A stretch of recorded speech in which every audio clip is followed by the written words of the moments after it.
board goals. We're going to talk about meeting protocols, especially meeting materials and the consent agenda.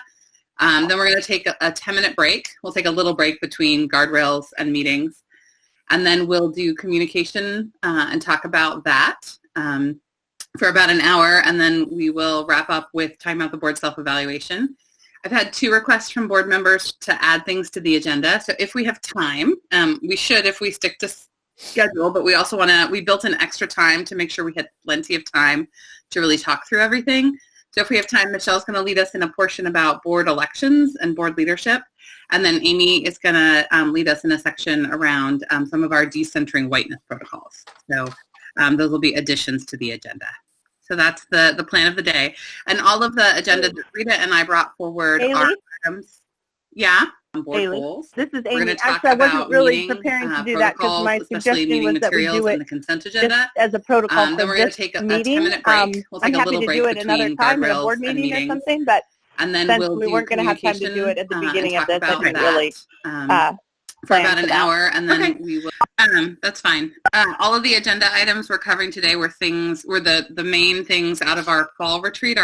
Was that September or August? They were the things we had selected from doing our board self-evaluation as the most important, the next things we needed to deal with. So that's how this agenda was developed, based on there was a follow-up email with a Google Doc about that meeting, and then these were the things that people said were the most important to deal with next. So that's how we are where we are and what the plan is for today.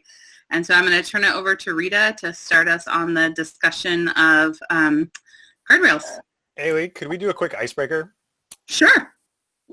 Just because it's like 9 a.m. and I'm not quite ready to go. I'm transitioning from like reading the morning newspaper mode to this. I don't have a good one. The one I'll come up with is and it's just because it's immediately relevant, but what's your favorite fall activity or one of your favorite fall activities? And I will say that one of ours is that just yesterday we drove out to Hood River and went to Keakawa Orchards up in Parkdale. But anyway, the little town outside of Hood River, where all the orchards are. And it's funny, it's something we did when the kids were really little, like every year. And we would just sort of go out there and we'd let them run through the trees and we'd pick some apples and it was great. And then it was just one of those things we stopped doing for a while. And then I talked to a friend who was like that. She said that she went out there last weekend.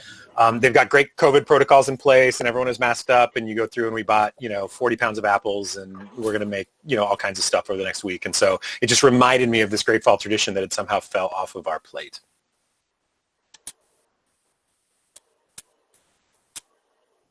All right, let's go in alphabetical order by first name. So Andrew went first. Amy will be last then, right? I'm doing the alphabet in my head. So I think it's Julia. No, I'm next. E. Hey, look at that. Maybe I'm not quite awake yet either, Andrew. I think my favorite tradition is going out to Topaz Farm on Sauvie Island. It used to be Kruger Farm. And we get our pumpkins there, and it's just there's a big pumpkin patch on Sauvie Island that's really insane, but Topaz is pretty chill, and getting our pumpkins and then carving them. And Jeff, my husband, loves to carve elaborate things. So one year he carved the silhouette of John Wesley, the founder of Methodism. And this year he carved the Van Halen logo as a tribute to Eddie Van Halen. So mine is just the 2 triangle eyes, the triangle nose, and a smile with 1 tooth. That's what I do. But my other family members are more creative. And this year my daughter did Aladdin. She did the genie from Aladdin because we've really enjoyed watching the live action Aladdin movie. So it's kind of fun to see her do that. But that's one of my favorites because my people are very talented. Okay, Julia.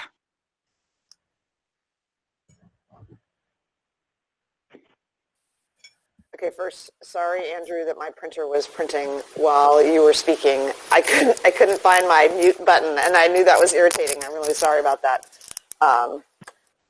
Actually, I didn't even notice, so we're all good.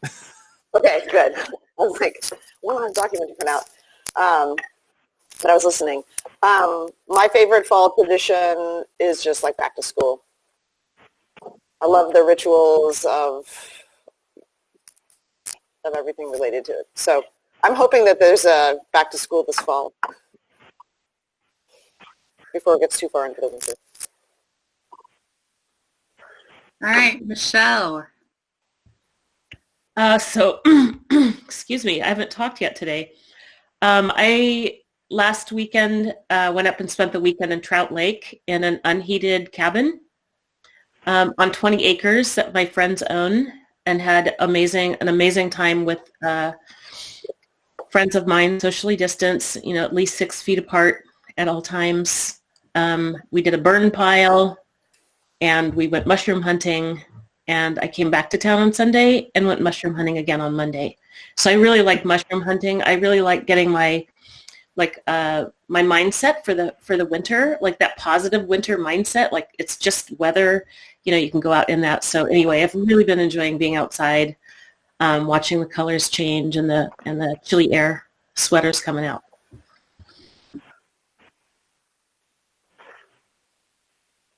Rita?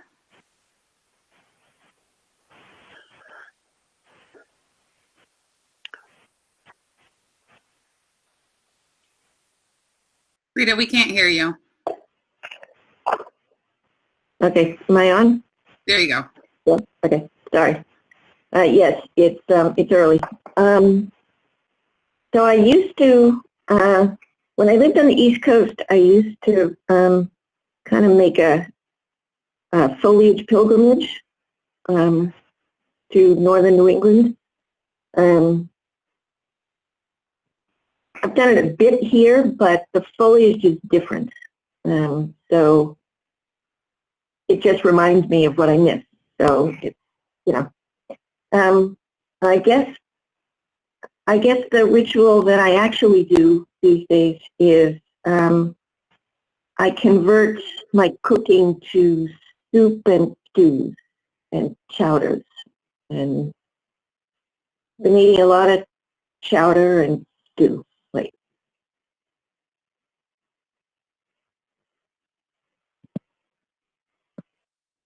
Scott?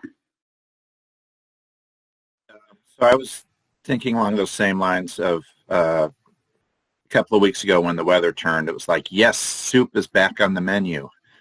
I love all sorts of hot soups all through the winter. It's just incredibly nourishing. And I also love Thanksgiving, stripped away of all its origins.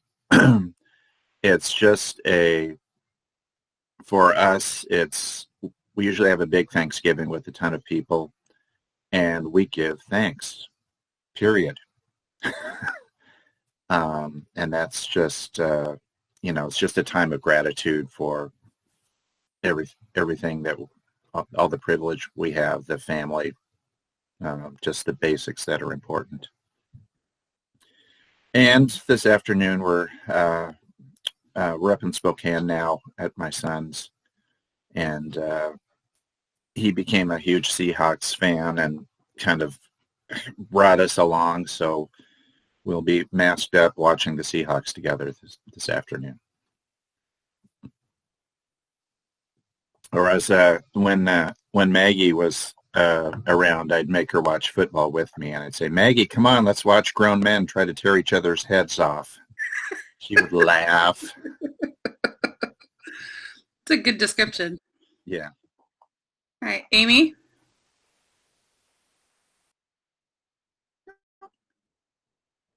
Amy, you're muted. Rita, I'm surprised you didn't say playoff baseball in the World Series. And Michelle, I have a question. Did you get any mushrooms? Have you been getting mushrooms? And if so, what kind?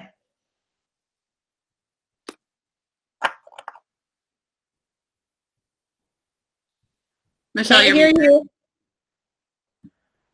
Sorry. I got white chanterelles in both places, in Trout Lake, and then also north of Carson on the Wind River Highway. And nice. It's like nice, the size of my hand. Nice. We will be going mushrooming this afternoon up here at the mountain. So mine is probably just the feeling of being home more in the fall. Summers are I always spend most of summer outside in one way or another. So I do love that cozy feeling of just being home more and reading more and cooking more. And the soundtrack of playoff baseball. And I love that feeling. Kara or Terry, do you guys want to share your favorite fall memory? I will. Or not fall memory, fall activity, yeah. Sorry.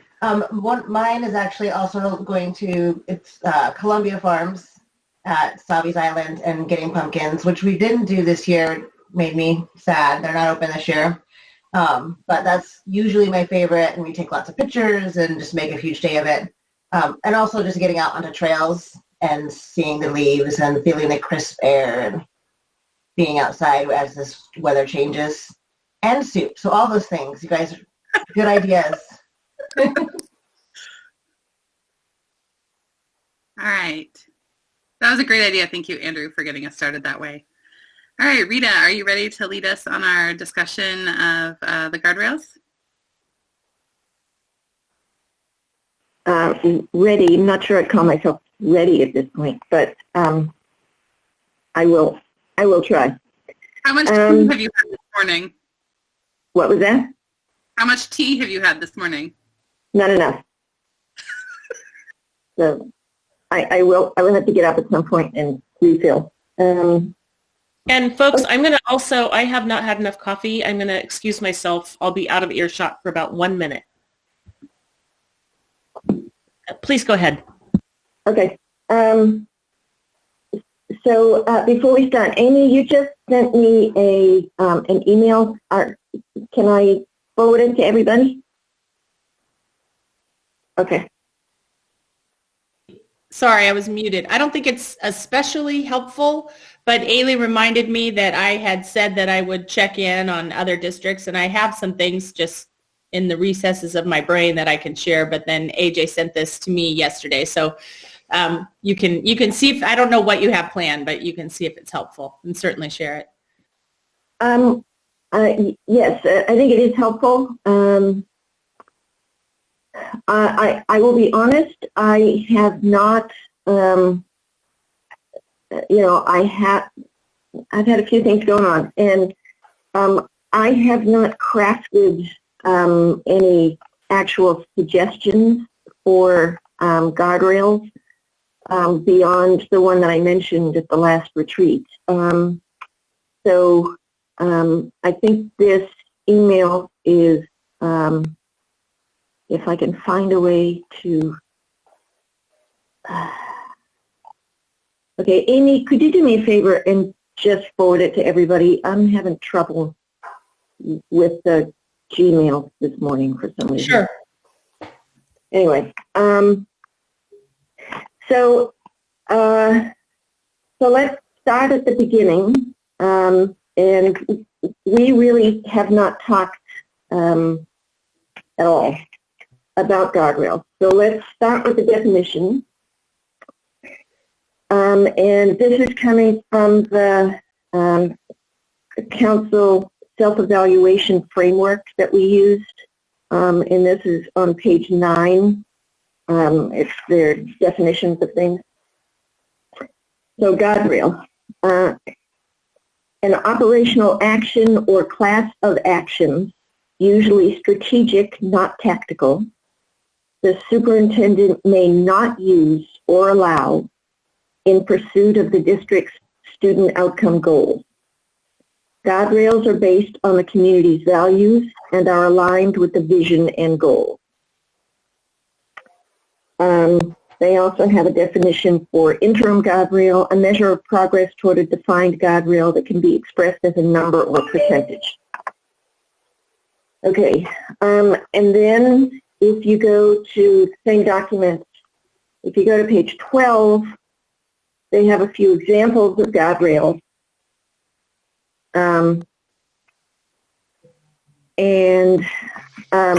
Sorry, Rita, what document are you referring to? The one that Amy just sent, or what? No, this is the self-evaluation framework that we used. Okay, was that sent around? It was sent around no. before. It was sent around before our fall retreat, before our August retreat. I don't think we all need to refer to it, Rita. Just read us the parts that you think are salient. Yeah. So these are a few examples, and then I think the examples that Amy just sent around we can actually look at. So in the framework, the examples are: the superintendent will not allow underperforming campuses to have principals or teachers who rank in the bottom 2 quartiles of principal or teacher district-wide performance. The superintendent will not propose major decisions to the board without first having engaged students, parents, community, and staff. The superintendent will not allow the number or percentage of students at underperforming campuses to remain the same or increase. And the superintendent will not allow the inequitable treatment of students. And then they have sample interim guardrails. But before we get to that, so if you look at so I've only looked at Amy's email for about a minute. And included in the email, AJ had copied the examples that I just read. So if we want to take like a minute or two so that everybody can take a look at this email, and then we can start floating ideas about what we might want to do in terms of guardrails ourselves. Is that okay? Rita, I stepped away because I needed coffee, and I missed the email. I think when I left, there was some discussion about should I share an email. Is that something I could pull up? It just came over. Yeah, Amy just sent it. Okay, I don't have it yet. Was it sent to our PPS? Okay, yep. It could be just my internet.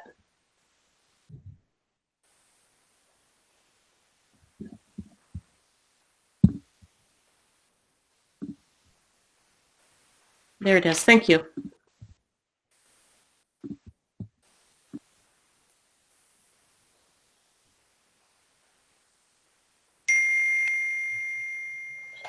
So,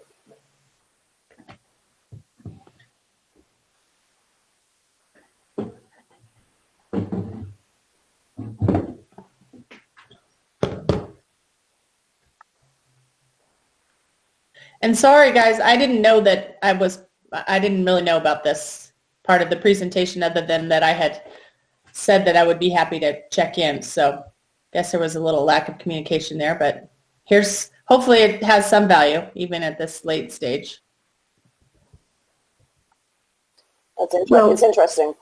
I think we're here like that. The specificity, there obviously is some like individual issues that people write guardrails around, but some also really broad ones.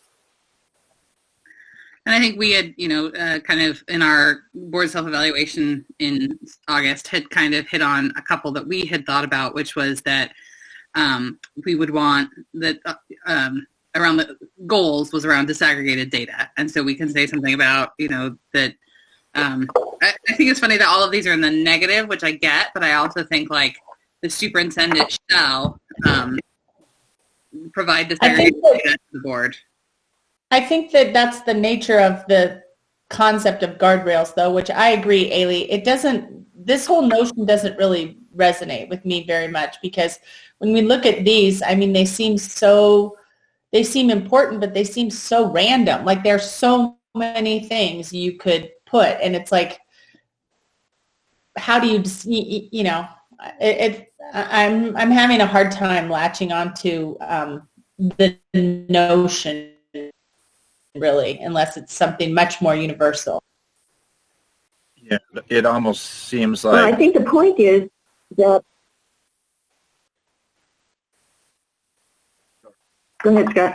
Go ahead, Rita. Well, No, go ahead, Scott. We had a spat with our superintendent, so we're putting down a guardrail, kind of a thing. And I have the same hit, Ailey, that I'd rather say positive statements. And really our vision and values encompass so much of I mean, to me, those are the guardrails or guidance. And we could restate some of those, and they're already there. So same Amy, this hasn't resonated with me. I think my understanding was that the guardrails were sort of specific to the goals, so I'm a little surprised to see these other districts kind of broadness.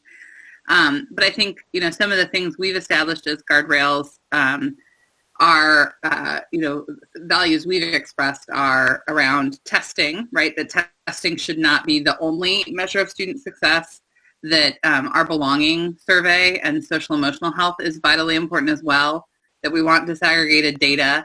And I think that there's a focus on recruiting and retaining teachers and leaders of color. So I think those are 4. And again, I maybe it's just my Pollyanna brain. It's hard to come up with the superintendent shall not give to the board any data that is not disaggregated. Or, we can make them the shall not. But those are kind of the 4 that I've heard us articulate. What are you all thinking? So what are the 4? So the first one that you talked about was testing, and then you said SEL, and I would combine those 2. Okay, and then disaggregated data. Disaggregated data, and then recruit, retain educators of color. Yeah. I think educators and leaders, because not everybody that works for the district is an educator. And I think it's important that we be supporting Guadalupe's efforts that he's already made to recruit a diverse staff. Okay. I mean, it's interesting by the very nature of the goals that we had originally set up that we are more than test scores, but I think 2 areas that haven't been fully developed is that middle grades, what does that look like? And then the high school, all the other things that we said were indicators of success. And so in some ways, I think we already have set that out, but they just haven't been completed. So maybe it's more of like elevating, getting those developed. So that, because right now it is sort of the default, like the middle grades, well, we're just going to have to go to the SBAC because those other ones haven't been developed. And so maybe it's not a guardrail, but like let's get those developed so that we aren't just having as what's left with test scores. Michelle or Andrew, do you guys have any thoughts on this? I'm having some emotional reaction to the conversation. I'm just curious if our tendency to the way these guardrails are written don't resonate with us, because they do resonate with me. I'm like, wow, we're talking about social justice, racial equity and social justice. And I'm starting to look at the conversation and like, wow, how are we upholding the status quo with our discomfort around being more explicit in our language? So, for instance, I don't know why we wouldn't want to be really clear that the superintendent would not allow underperforming campuses to have principals or teachers who rank in the bottom 2 quartiles. For their performance. I think that that's something we want to see we want to see high-performing employees in struggling schools, because that can be one of the theories of change that can turn around test scores at those schools. So I've heard someone already say that we're not all about testing, which is true, but we're also, if we're not putting these stronger, more explicit guardrails around, who we are and how we're what the expectations of us for ourselves and our superintendent, I think that leaves a lot to be implied. And yeah, so I'm looking at these and feeling sad that it's not resonating with people. And I think I was the one who used that word, that it wasn't resonating with me. And just to be very clear, I wasn't talking about the content of these few guardrails that other districts have identified as being connected to their goals. I was talking about the exercise itself and just how do we hone in on guardrails that would be helpful to achieving our goals. And to my mind, our goals are all about creating an environment to accelerate growth for our underperforming students. So it's was not about the content of these few specific guardrails. Yeah, and I completely understand. And I was asked if I had any thoughts to add, and I just said I was feeling sad that the words, or and I didn't mean to call anybody out specifically, but that this more explicit language doesn't resonate. I'm just wondering, to the extent, like, are we being too polite here to see the achievement of Black kids rising, and I'm wondering, if we need to be more explicit about the guardrails that we put around our goals. So I didn't mean to call anybody out. I was just expressing my own reactions to what we're talking about. And I think what you said, Michelle, is really helpful, because I look at the ones from Aurora, and it's like the superintendent may not implement or adopt any programming that does not prioritize diversity, equity, and inclusion. I feel like that's the path we're already on, but like you said, I think it's that white privilege that's like that I don't see the need to call it out in our guardrails because we're already doing it. But I think you're right. We need to be explicit. And I think about the last one there, the superintendent may neither cause nor allow district circumstances for current or prospective students, or the next one, staff, their guardians or community members, that are unsafe, undignified, disrespectful, or unnecessarily intrusive or restrictive. I think that's part of our culture already, but it doesn't hurt to call them out. I think for me, in my head, I was thinking the guardrails would be much more aligned to the specific goals, and we'd have a guardrail for goal 1 around whatever. So it's been a mental jump for me to think about this more as a whole district-wide process. But I appreciate what you said, and we may want to consider what do we put in our guardrails to specifically call out those racial justice values that we have. Yeah, my last word on this will be that if there is, and we already know it's very uncomfortable to talk about race, and that discomfort is prohibiting us, keeping us from putting the language. If we don't write it down and say we care about it, it doesn't get done. And that's, again, the culture of white supremacy that wants the written documents in front of them. This is our opportunity to put that in writing and to be explicit about how we want to show up. And not implying, that implied language. So thank you for the discussion. Andrew, what thoughts did you have? No, I'm appreciating the conversation and listening to it. First, Michelle, I hope that's not your last word, because I want to hear more from you on this. and two, I hope as a board we're not afraid to talk about race. I mean, I think that's one of the reasons why we do our equity trainings and readings and so forth. And so, in order to gain that comfort. And so I hope that we all show up at these willing to talk very openly about that.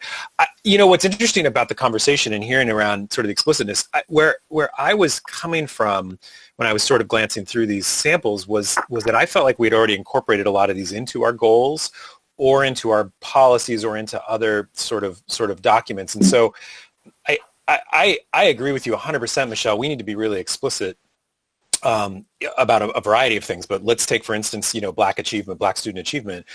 And I was thinking back to our goals around reading and math, and I think we are explicit around that. I don't have the language in front of me, but like that was our goal and our intent, right, was to be very explicit, which feels to me even stronger than having a guardrail. It's saying this is the actual goal, is that we're not just going to increase achievement for all students across the district, right? That's what I think a lot of districts say. We actually said we want to increase the Black and brown student achievement in our district by X percentage, which felt to me like, do we need a guardrail around that goal because we're already being pretty explicit?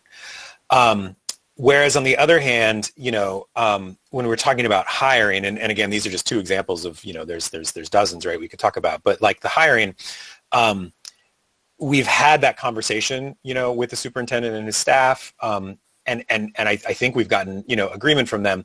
I think that's a good question of is this a place to memorialize or not? And for me, what's sort of interesting about the conversation, and it gets back to that retreat we did a year ago, I think it was AJ talked about the circles we can put around, our superintendent, districts, not us, but I mean districts put around their superintendent, right? And you can draw a really wide circle and give a lot of leeway, or you can draw a very narrow circle and be very, very prescriptive. And, the goal of any board is to find that right balance, and the higher performing superintendent you have, the wider a circle you can have.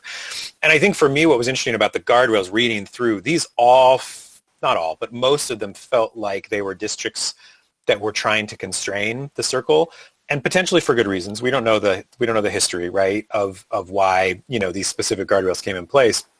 But I guess for me, the question is, I feel like we have a commitment from Guadalupe to be very diverse and intentional in his hiring.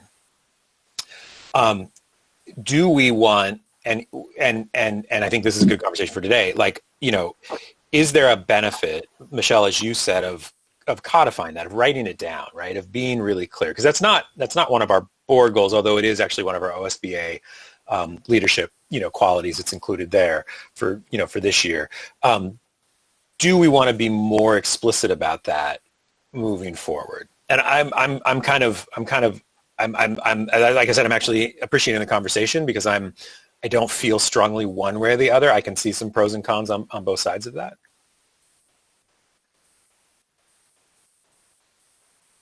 So I have a little sister like that. We call her Sweden. She's like, I see both sides. So that's awesome. I think it's important at this point to define guardrails in terms of what's the specific. It's a tool. How are we going to apply this tool? And then we can get into more specifics.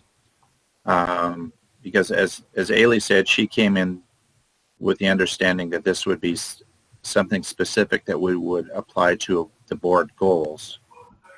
And we've seen the examples are much broader in terms of their application. So let's figure out which way we want to go. I would suggest we figure out how are we going to use this tool, and then we can be more clear on what kind of content is appropriate.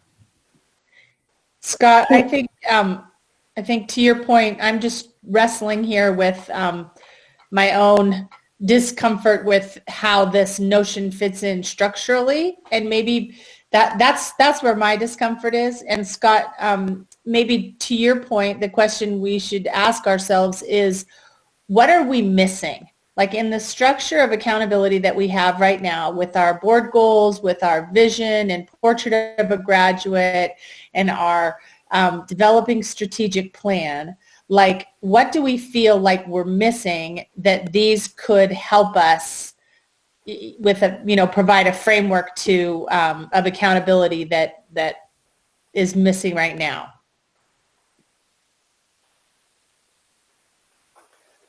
I mean, one thing I think that's missing is that those two goals haven't been completed. And to me, they were the ones that I think as a board and the staff were the ones that the most resonated with us. And I don't know what the status is, if there's actually work being done on them, but it would be good to get an update, because those were the ones that were more getting after the things that weren't the test scores. I think before we get on that path, Julie, I think that Scott's question about, sort of the differential here in some of what Michelle's been saying and where Amy and I kind of started is, do we want these guardrails to be about our goals, which I guess from the self-evaluation is what I thought they were about, or do we want the guardrails to be more about district-wide practice? Not that the goals aren't about district-wide practice, but does that make sense? So I think that's our fundamental question is how are we going to use this? Are we going to use it to put some guardrails and expectations around the fulfillment of the goals? Or are we going to write some things that reinforce, what's already in the superintendent's evaluation, the what's explicit in the goals through our focusing on Black student outcomes, targeted universalism. Are we going to reinforce that as a board in sort of these guardrails, or are we going to do very, very specific things related to our goals? That's the first decision we need to make. I'm for district-wide.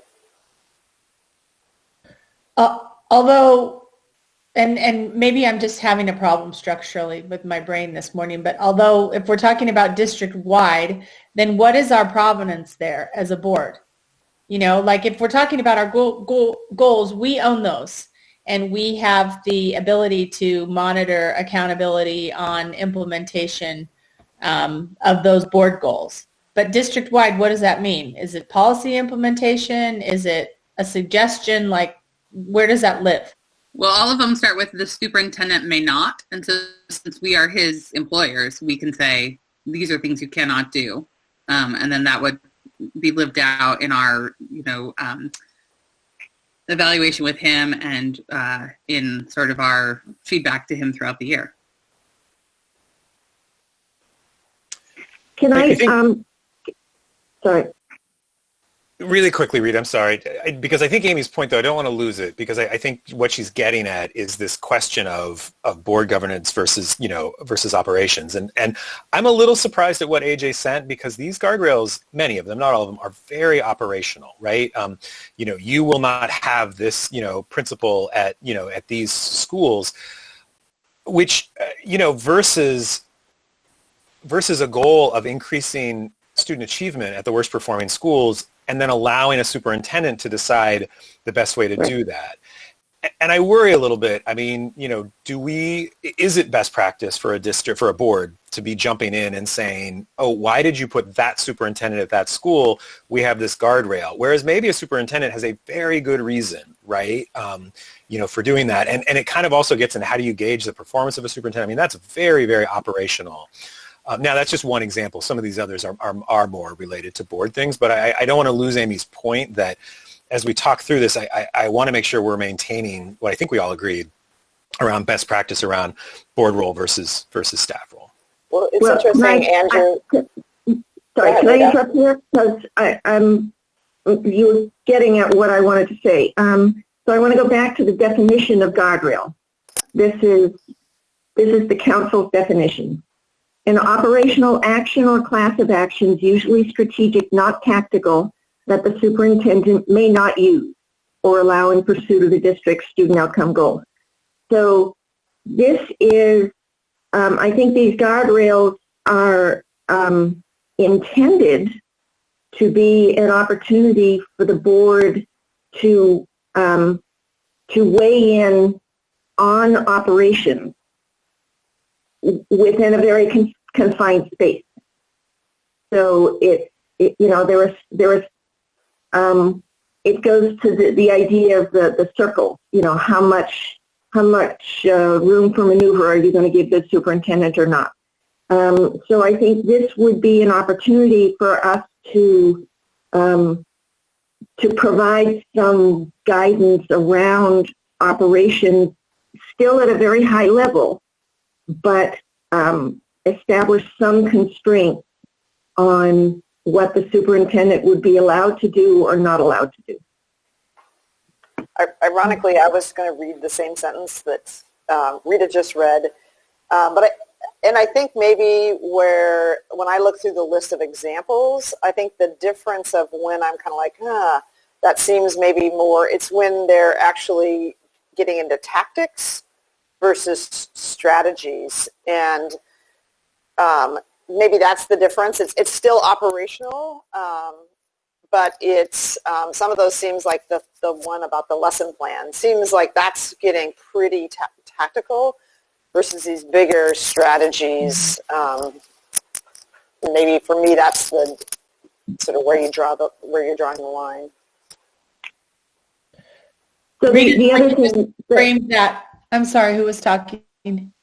Oh, Rita, I was just going to say the way you just framed that was very helpful for me, having a problem conceptualizing how and where these could be useful. And what I took away from what you just said is this kind of middle ground between strategic goals and implementation tactics.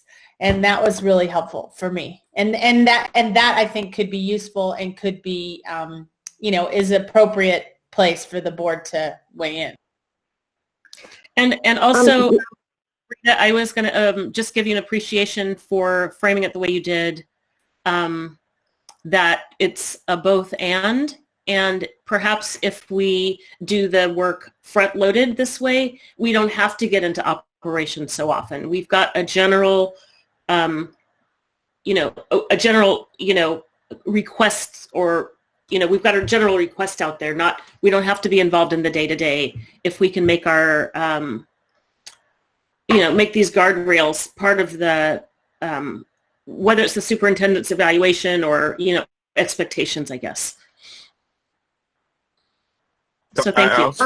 I also think it might be helpful if we thought, what if we had just hired a new superintendent, as opposed to somebody who we've known and loved for 3+ years now, and wanted to give them some, sort of, I think, more of values direction. So I kind of do like the guardrail about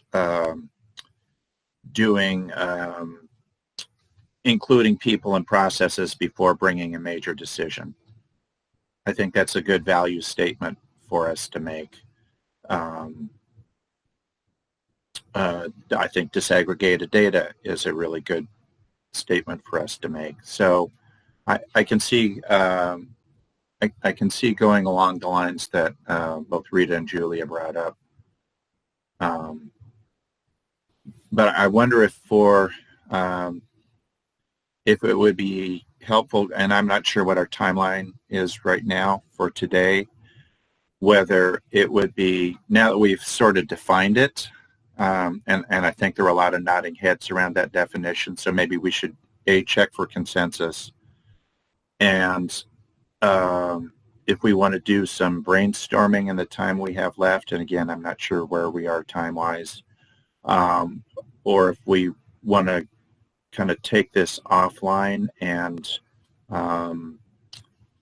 have a couple of us do a little deeper dive and come back with some ideas for our next retreat. I think, Scott, my preference would be that we verbally confirm, each one of us, that this direction is the one we want to go with guardrails, and then that we take some time, maybe each, to write or highlight some guardrails and bring those back that we all can share with one another at the next retreat. Does that sound, is everybody on board with sort of this understanding of guardrails? I liked how you said, Amy, in that middle section, and again, framing, let's pretend we have a new superintendent. What are the clear values of the board we want to articulate to say this is what it means to be a superintendent at PPS? Can I mention one other thing? I think this is the way I've been thinking about it. There may be several audiences for these guardrails. One audience might be the superintendent and his staff, like clearly laying out some parameters for what we would want to see or not want to see. Another audience might be the community and labor partners, kind of establishing, we've got this very high-level value statement with the vision and the graduate portrait and all that. But we have been trying very hard not to get into weeds. But it might be helpful to signal to the community kind of what the parameters are, without us having, as Michelle said, without us having to get into weeds, as regularly as we still do. So if we can think about it as having multiple audiences, that might help a little bit too. All right, but let's do thumbs up. Do we have consensus around what we understand guardrails to be? This way to sort of communicate and define some of the operational values of the board? Andrew? I'm going to verbally answer because yes, I think so conceptually, but personally, I'm going to put some guardrails around our guardrail process. And I think the things that I'm going to be looking for as we move forward is only putting these in where they're needed, right? As I read through what these other districts do, there's lots of interesting things there, and things that are like, oh yeah, that's cool, but like really focused on what is it in PPS that where we need a guardrail. So really only where it's needed, that it's not operational at all, and a lot of those examples are operational, so I'm going to be looking to make sure that it's not operational, and I appreciated that distinction. And also that it's not duplicative. And I think for me, a lot of the things even that we've mentioned today, they're either in our goals that we've adopted, they're in the OSB leadership standards that we sort of tweaked for the superintendent's evaluation this year, or they're in adopted policies or strategies like our ResJ strategy or other thing in the district. And so for me, just restating something that already exists in a guardrail, just to restate it, doesn't add a whole lot of value. So I want to make sure it's not duplicative with a statement that we've already made and established and codified as a district. All right, so I think our next step will be for all of us to look at the guardrails that were sent out by Amy, to think about sort of our understanding of what the guardrails are, and maybe each have 4 guardrails ready that we like for the next board retreat in January. Does that feel like if we pick if we each come with 4, that'll be 28 potential guardrails. Some of them will probably be the same, but does that sound like a... Can I make a suggestion, just a friendly amendment to that? Yeah. I think it would be helpful if we came up with our suggestions prior to the retreat and circulate them to everybody, say a week ahead of time, so that we won't be able to have a lot of back and forth on it over email or anything, but it would be helpful for us to think about it ahead of time so that we could be really productive in the time that we would have.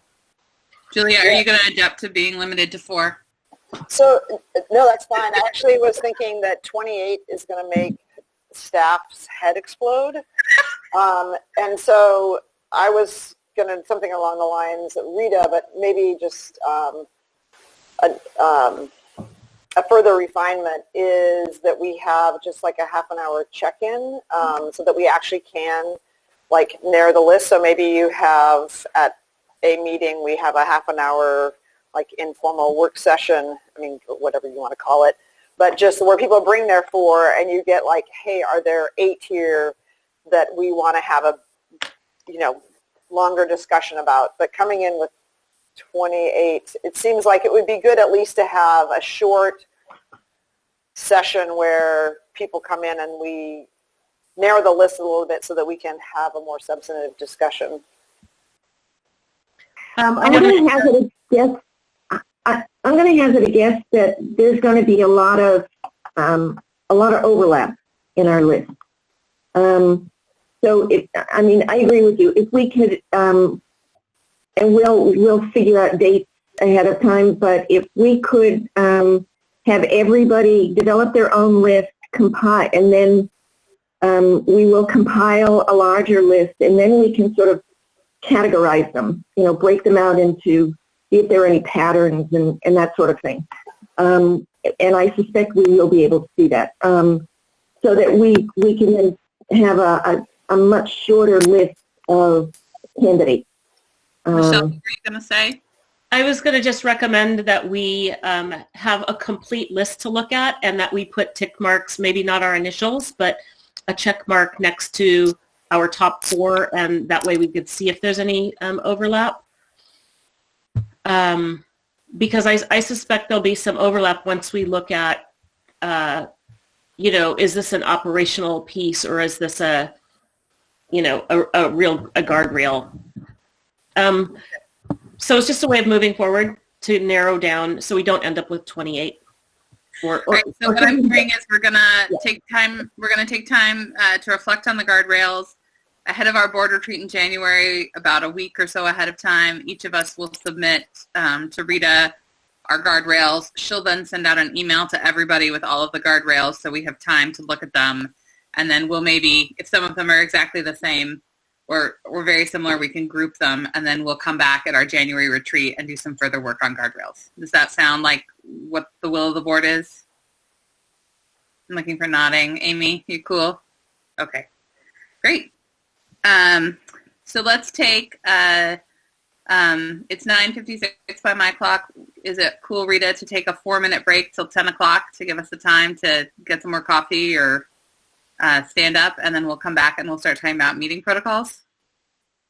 All right, see you guys in 4 minutes.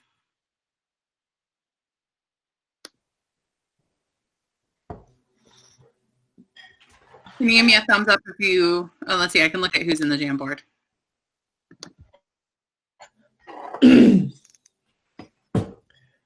All right. There's the link in the chat. So were you all able to see the report that I had to send it twice? Thanks, Amy, for catching that. I sent it the first time without the attachment.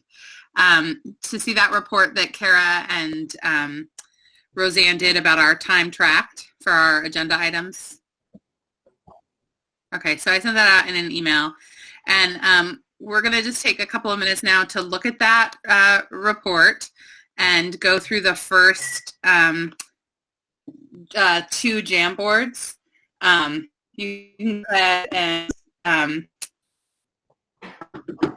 do the sticky note thing. I don't know if you all remember how to do sticky notes on Jamboard, but if you look at the left, it's the one that looks like it's a square with lines on it and the corner is folded up. That's the sticky notes.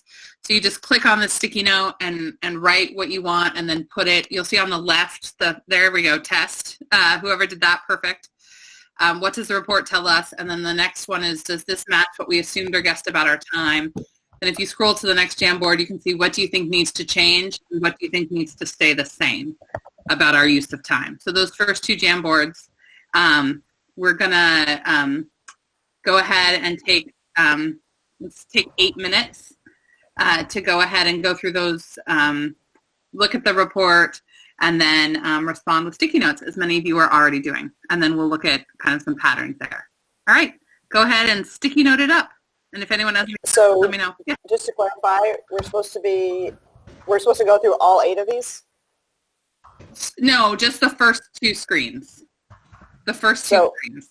The first 2, okay. The first 2, which is just the 2 on what the report. So what does the report tell us? Does this match what you assumed or guessed about our time? What do you think needs to change? And what do you think needs to stay the same? So we're going through those first 4 questions on the first 2 frames. Sorry, this is so confusing. Regarding the time report.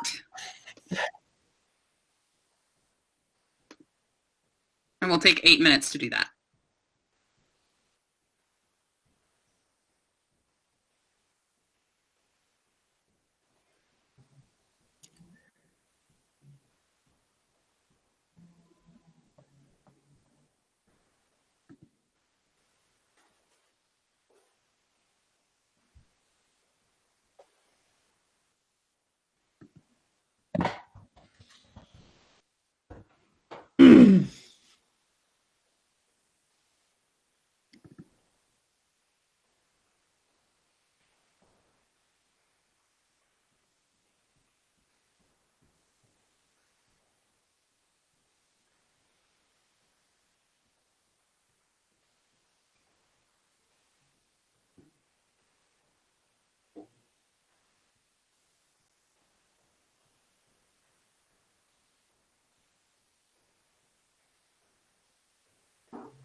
Chair Lowry, I am going to present the Jamboard.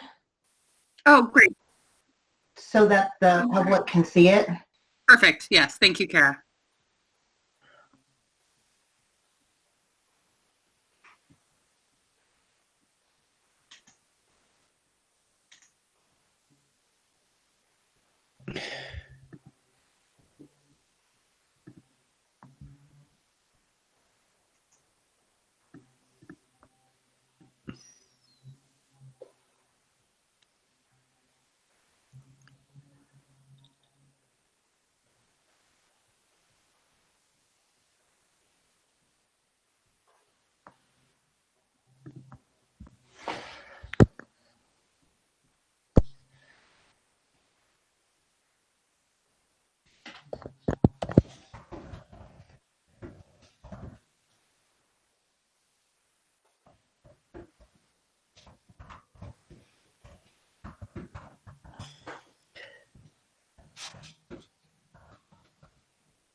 And I'm just going to remind folks to move on to the second page of the Jamboard, which has the questions about what do you think needs to change and what do you think needs to stay the same as far as our time allocation for meetings.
So we have about 2 more minutes on this. If you need more time than that, let me know.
Okay, how did that work for you using the Jamboard?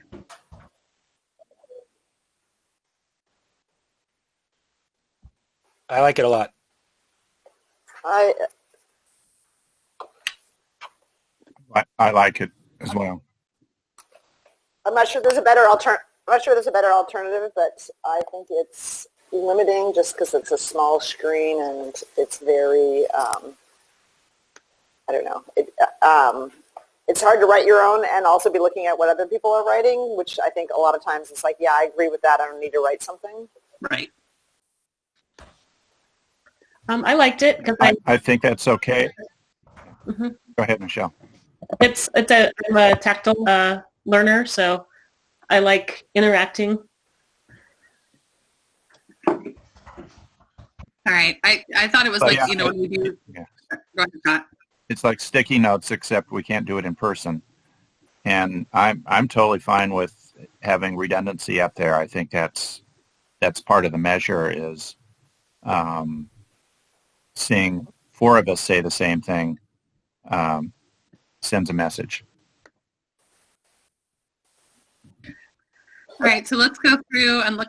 Well, so that's interesting because if I saw that my thought had already been expressed, I didn't also express it. So that's totally fine. So yeah. We're going to talk through these now, so it'll give people a chance to reiterate and say that was my same thought. So Kara, can you take us back to that first screen, number 1?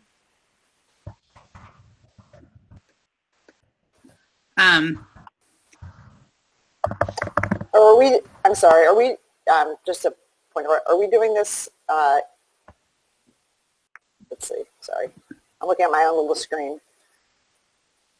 We're going to be on page 1. Okay. What does the report tell us? And so we're just going to look through those and talk about the pieces.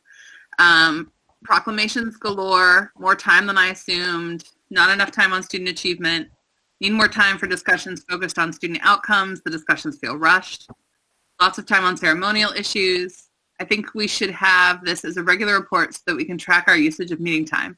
This is only 2 months worth of dates. With some refinement, we will be a useful tool to monitor over time. Will be, not we will be. Will be a useful tool. Heavy on presentations to board versus board dialogue or discussion with superintendent. Lots of time on non-student centered items. The superintendent's eval went way over time, needed more time to discuss. Overtime on soup eval. Things that are important to students, climate change, might require more time. A lot of ceremonial items. Relatively little time spent on student-focused items. Lots of our time is housekeeping and ceremonial. Overtime on 2 important issues, CDL and ResJ. Undertime on a number of items. I think I read them all. We don't have long discussions on student achievement. So what are your responses to that? I just want to say, if we have gotten this in a spreadsheet, and maybe there's a way to convert it, we would have been able to sort on that under or over column that would give us additional data besides kind of what's written out there. In other words, we could sort by category, by overage or under, just to help in the analysis. Yeah. So it's sent in a PDF form, and yeah. So Roseanne just sent me a text reminding me that anything we email out to one another as part of this retreat becomes public record, and anything we're all referencing like that time-tracked agenda becomes public record. So just a reminder. But I think that was really helpful, Michelle, your point about the way our time looks. Anyone else have thoughts about this? One thing that I guess that was a metric that wasn't asked, but I'm thinking, oh, I should have put something in there, is it talks about the topics, but not sort of like what the mode or the channel is. So one thing that I think there's a lot of like one-way communications versus like interactions. And so if I were to add like another layer to the analysis, it would be the way in which things are happening. For me, it seems like there's a lot of one way. So like the public comment is like at us. The superintendent report is at us. The committee reports are from us at somebody else, but there's not a lot of engagement or discussion around things, which to me, I feel like sometimes I miss hearing other people's insights on things or the superintendent's thoughts on things in more than just a report. So just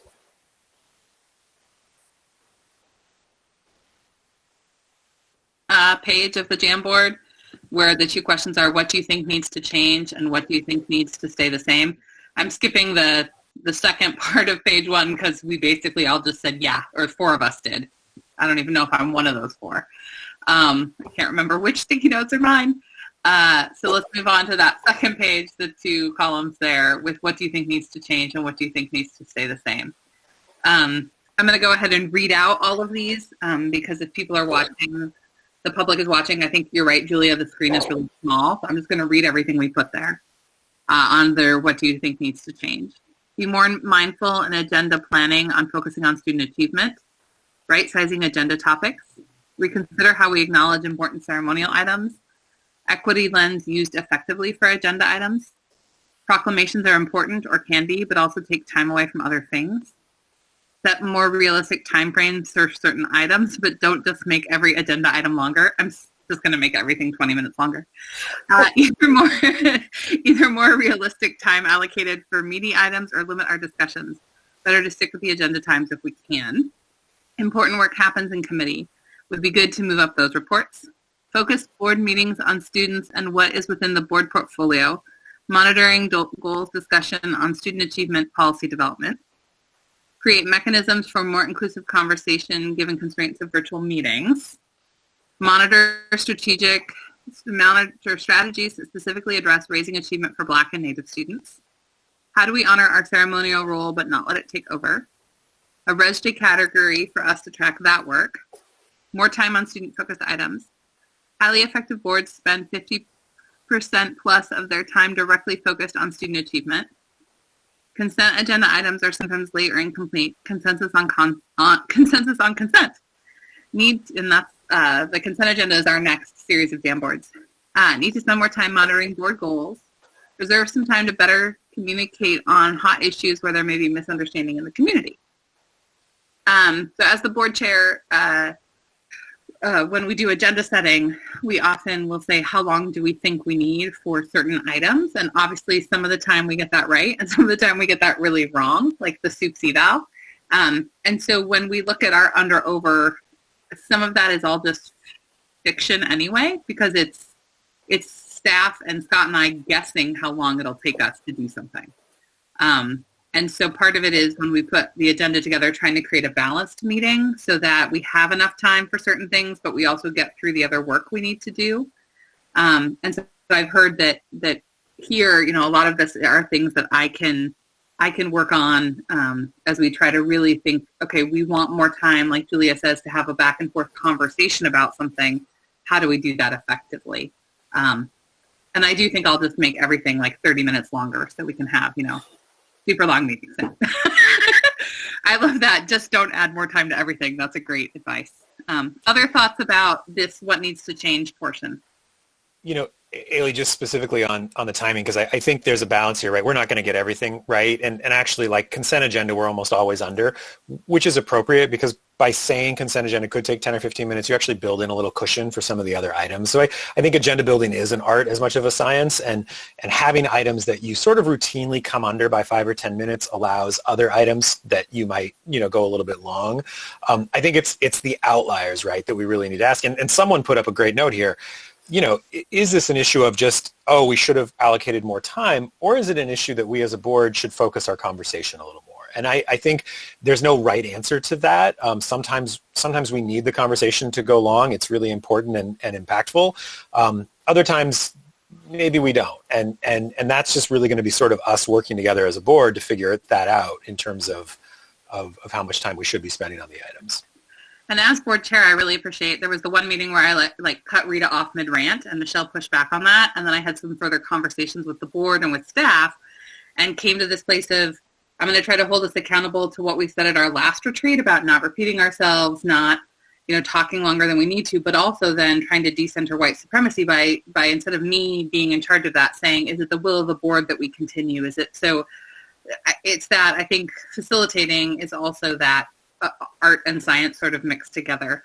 As we sometimes hit something that takes more time and more discussion. So I appreciate you all's willingness to give me feedback on my role as I try to help us manage these. And I'm going to second that. I think that approach of, is it of the will of the board to continue having the conversation is really, really important because, and it doesn't, as the board chair, you have a decision.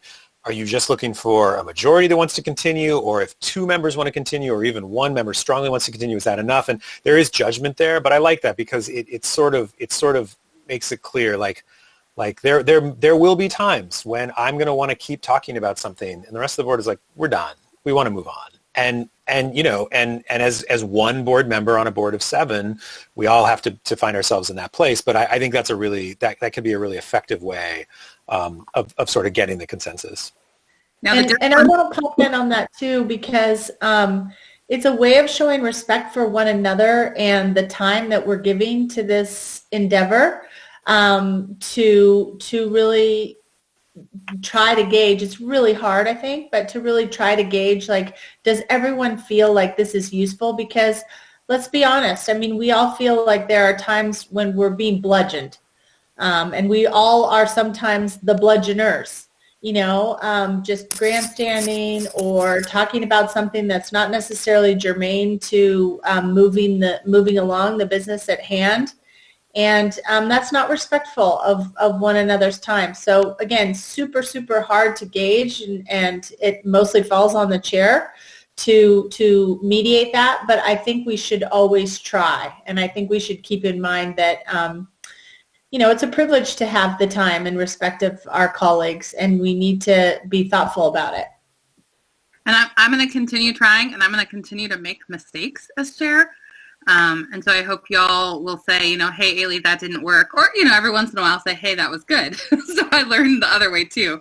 But I think I think our agreement as a board to try to listen respectfully to one another and to create space for each other is important. Are there other thoughts from folks on the what needs to change piece? Can I just mention, since I was the one who was told to shut up, I give permission to tell me to shut up. I may not comply, but you have my permission. But I also think some of this has to do with our individual and collective understanding of the purpose of a public meeting. And, what are the items that really need public discussion? And I'm not sure I've gotten it right. So because frankly, I didn't put this down, but some of the meetings feel a little content-free for me. Like we're doing stuff that, needs to be done, but is this really, are we keeping the main thing? So I think we can do a little better on that. I agree, Rita. I have felt that way with our last maybe 3 or 4 meetings, and I would add to what you said at the beginning, what is a public meeting, and I would say who are we communicating with and to? Like what are the intended audiences for the things that take up our time? And what are we communicating about? Yeah, and one of the questions I have is the board's primary work the board meeting, right? Like, our committee meetings, our public engagement, our showing up are also important. So while the board meeting is often a place of focus, I think sometimes some of the real work we do is on the bond committee or in the policy committee, and that the board meeting is a receptacle for those reports. That's a great point, Ailey, because I was the person who posted that comment about the committee reports, because we do a lot of substantive work in the committees, and I think it's a value to the board members who aren't on the specific committee to have that bubbled up in a public meeting. So like, hey, this is happening. If you're interested in the topic, you should engage, but also as a signal to the broader, community of like, here's something. And, I think I'm going to agree also with Amy's comment about the content. I mean, so this fall, the big story for parents and students and staff is comprehensive distance learning. And, how is it that board meetings are utilized to talk about the biggest topic facing us, or, with yesterday's announcement from the governor, like how does that flow through into board agenda, and what is the board's role in any of that? But I do think like our meeting should be there should be a scrubbing of the agenda about like the content and how light or heavy it is. Can I ask, so first, if I can just jump in again, Julie, I love the comment about the committee meetings and moving those up, because I think you're right, there's a lot of work to be done there, and we always throw it in at the end, and it's kind of a, let's just, rush this out. But I think bringing that up where board members that don't attend those meetings all the time can and spending a little bit more time just sort of updating on what's going on there is a great idea. On this question, because I also really agree on the next part, but I'm wondering if, and I saw some other heads nodding as well when you were talking about what's on the agenda, and I guess I'm wondering if we can get a little more specific, right, about what we'd like to see, just as an example, right, as we walk through this, because I feel like we did get updates on the comprehensive distance learning was a pretty regular thing in terms of what the district's doing and how we're distributing technology and, the schedules and the rest of that. Where I feel like we haven't had a conversation is on the reopening, right? And we've had, the district's having those conversations, but as a board, and we're having those conversations, individually in our check-ins, but there's such a value in having a community conversation about that. And Ailey, I'm not trying to hijack this because I know I sent you an email about this a few days ago, but like I think there would be huge value in bringing a series of panels of public health people in, of impacted, bringing in administrators and teachers, right, who might be impacted, bringing in parents. I would love to hear from publicly, right, for the community to hear from a parent who absolutely thinks reopening is the worst idea to a parent who thinks we absolutely should have reopened last week. Because we're all receiving those emails, right? Those people there are people very, very disparate opinions on this, and bringing that conversation out publicly in a careful, and it has to be choreographed, right? Because we're not just trying to create, chaos, but like in a choreographed way of, here are all the things that we're dealing with. Because I got to tell you, one of the most frustrating things for me are the emails that say, I can't believe the district hasn't planned for this. And I'm like, oh my God, do you know how many hundreds, if not thousands of staff hours have been spent planning for this, how many conversations the board has had, but the public's not seeing that, and so they're only seeing an end result. Okay, so anyway, so I talked longer than I thought, but so I appreciate that, but I'd love to hear from board members about what specifically they would have liked to see differently over, either over the last few weeks or moving forward.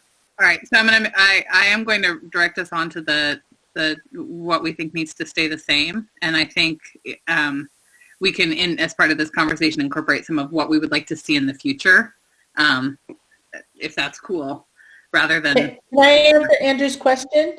Sure. Specifically, Andrew, I would say I want to hear in a public forum from students about their experience with distance learning. I think that's been a big missing piece for us to have that shared experience, because I know about my conversations, and I know some of you are having conversations with students, but we're not engaging in any of that together. And Julia had actually asked for that a while ago, and we have been trying to work with the DSC to set something up to have a student forum. Michelle, what were you going to say?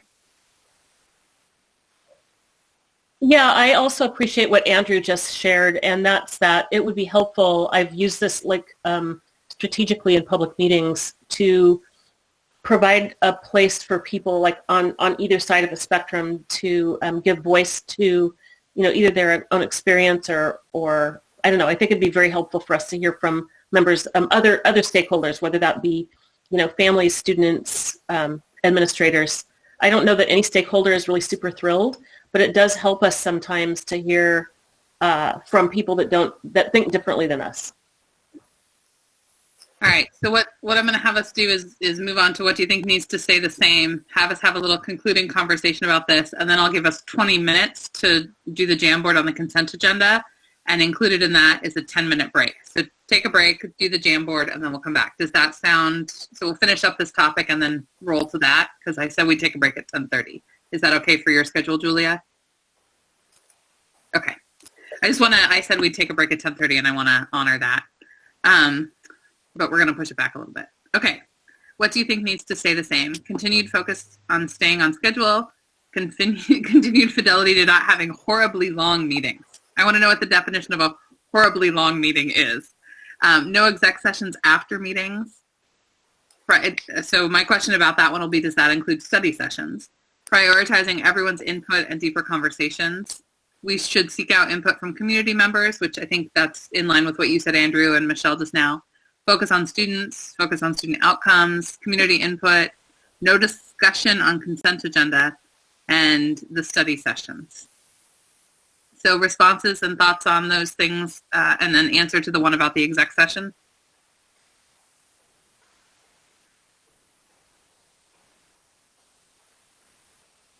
Is it okay to have study sessions after the board meeting? I think of study sessions as kind of part of the board meeting, and the 2 times we've had them, we've had very light. We've almost not had a board meeting other than contract approval. So as long as they're not attached to a board meeting that's horribly long, that was my sticky note.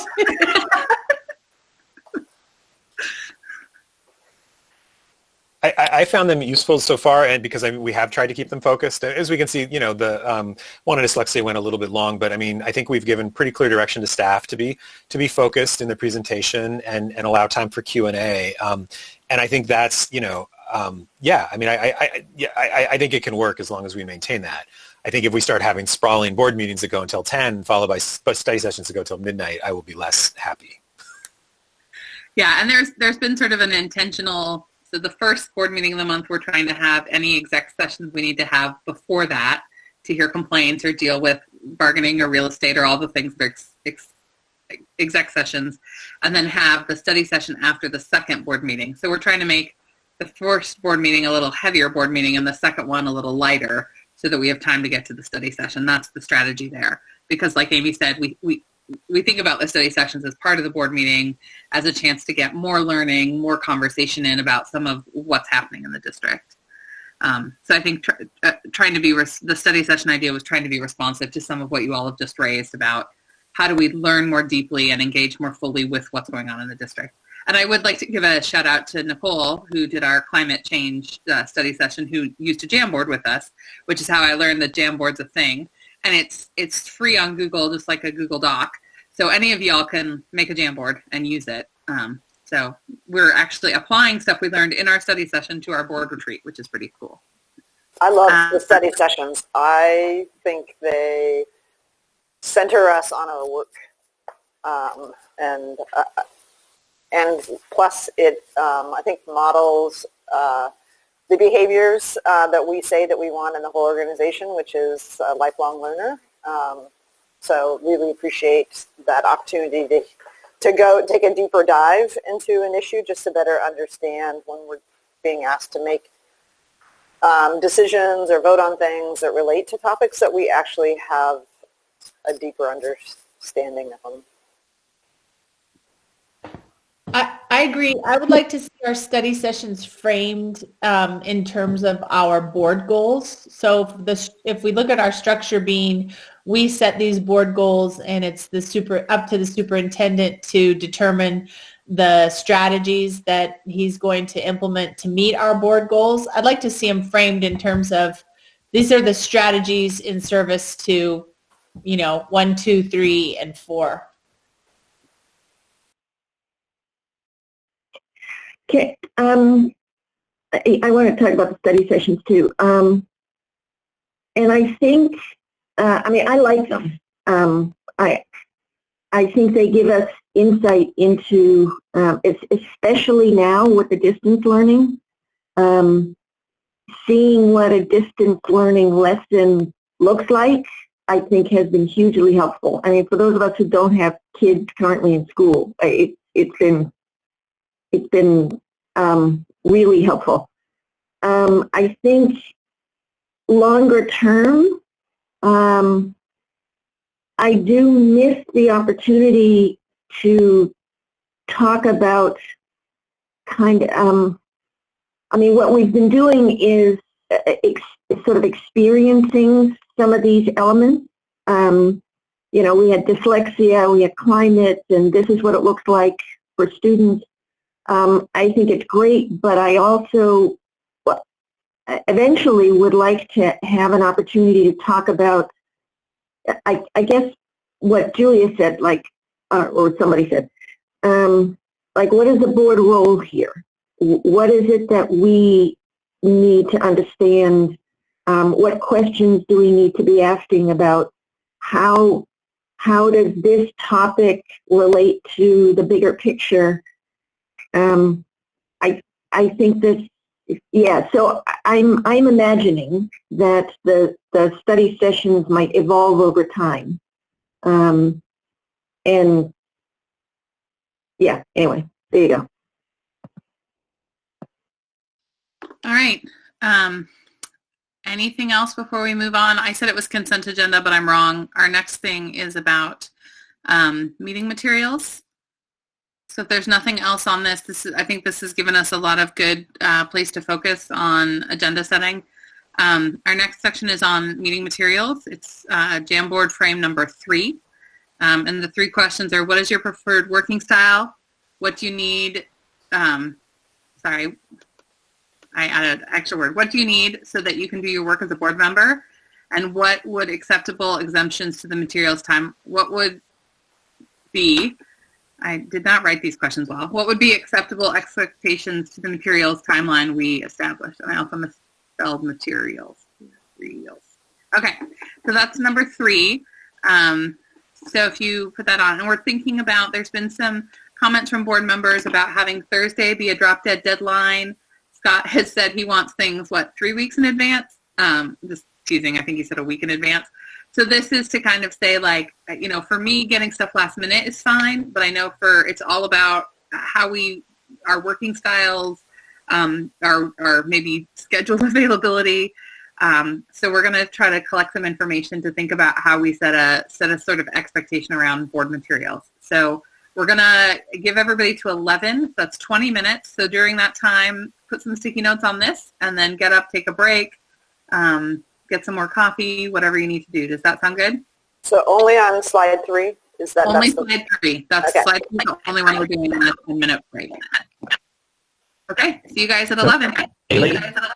Yeah. Haley, I've been having a little connectivity issues. What is your preferred working style? Could you go over that again? Because I'm not sure what. Yeah, so this is in regards to meeting material. Scott?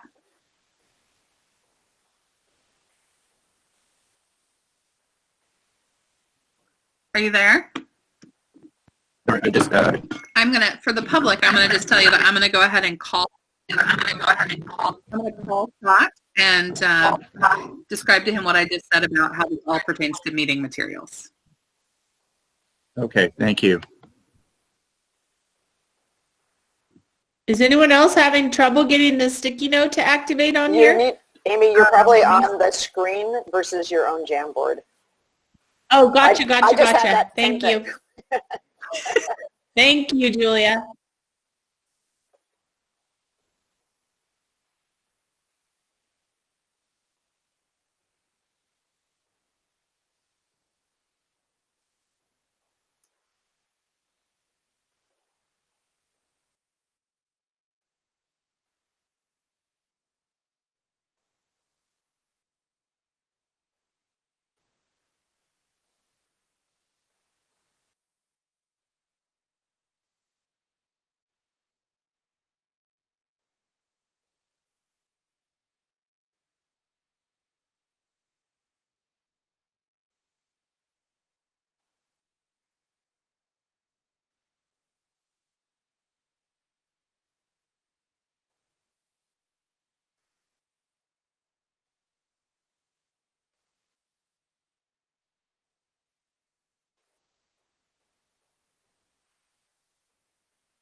All right, that was fun. I was away from my laptop, and so when I came back and hit the Jamboard, all of a sudden like 50 Post-it notes popped up on the page.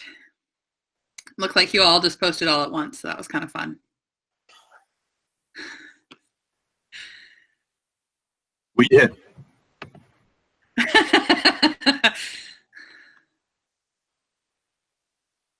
All right, I'm going to try to sort these a little bit. Okay, great.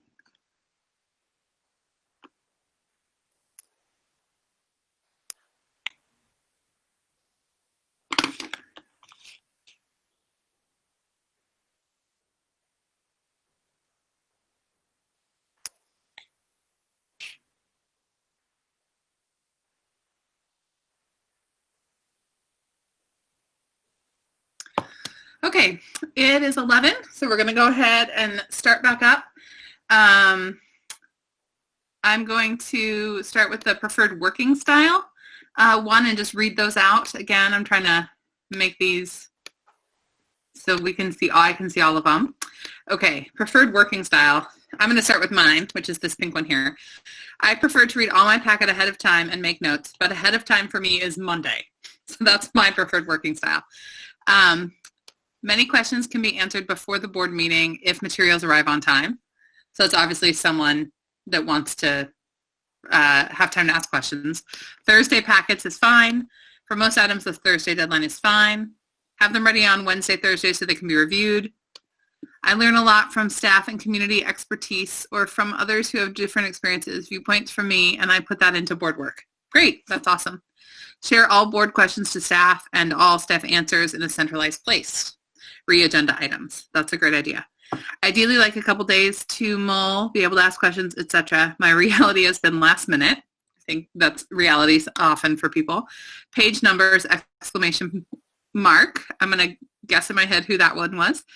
Presentations and information not only in PowerPoint as not always accessible to all community members. Dialogue versus just being presented to. And this blue one, I really like the idea of panels that walk us through the complexity of issues and why staff landed on the solution they did. Would open a window on operations and governance for the public and for us, which reiterates some of what we just heard. All right, I'm going to move on to what do you need so that you can do your work as a board member, and then I'll read the what will be acceptable materials one, and then we'll discuss materials and timeline with all of that input, okay? Hey, Ailey. All right, yeah. Can I just raise an issue that it's sort of an overarching issue, not one we discuss now, but I think at the end of all this, we also should look back at, like, this is obviously our 7 points of view. I find a lot of times when I'm trying to recruit somebody to run for the school board, like whatever our given model is, they try and visualize themselves in that, and I think it would be good if we at one point today try and visualize, like, if we want a more representative board, what things that might include. Okay, that's great. I want to second that, and this was not planned. I just want to let you know. One of the things that Ailey mentioned that I'd be facilitating was a conversation about our process for electing board leadership. And so with that, I've been really going to the negative side and identifying the multiple ways in which we are not an inclusive organization just with us 7, and how we can improve that, how we can elevate voices of people that aren't white, how we can attract people to our board who aren't white. And so anyway, I just want to say that if that discussion does not happen today, it is something that is very important to me. And really the reason I'm here is to give that voice to we're in our own heads and our own way of operating, and I can tell you for sure that some of those ways are not inclusive when we start to think about the future. Great. And please bring those perspectives into the conversation we have after we go through all these sticky notes, for sure. And this is, again, about the current board. What do you need so that you can do your work as a board member? The flurry of email activity on Mondays and Tuesdays, usually driven by board members, is impossible for me to keep up with. Staff memos can be significantly improved. Would like to see more real analysis, including discussion of alternatives and their cost benefits and explicit explanation of why staff chose the option they did. Virtual briefing and sharing of other board member concerns in small group settings could be done at midweek check-ins. If an item is especially complicated, it might be helpful to have materials sooner, which option for a briefing from staff. I tend to be a verbal processor, so it helps to work through things with someone who knows stuff. Yep. I don't know. Sure. Pull in voices and perspectives not represented or underrepresented on the board, which I think goes to Michelle's point she just made. No last-minute materials. Can't access info sometimes on work days at the last minute. Would like to receive the final meeting. Way, that's where that yep was. I was really trying hard to align it. With that. Sorry. Yeah. So I would like to receive the final meeting materials by Thursday. Wednesday would be a dream. It's been stressful, if too impossible, to address last-minute additions on a work day. We'll put that over here. Student-focused materials, school leadership, teachers, principals at all, point of view present at the meeting. Board books was a big step forward. Kudos to the team. Consistent depth and quality of staff reports. All materials to come in at the same time by deadline. No dribs and drabs. If it's not on time, it goes on next agenda. Same goes for committee meetings. Materials publicly posted the Friday before so that community members can review and add their perspectives and ask questions.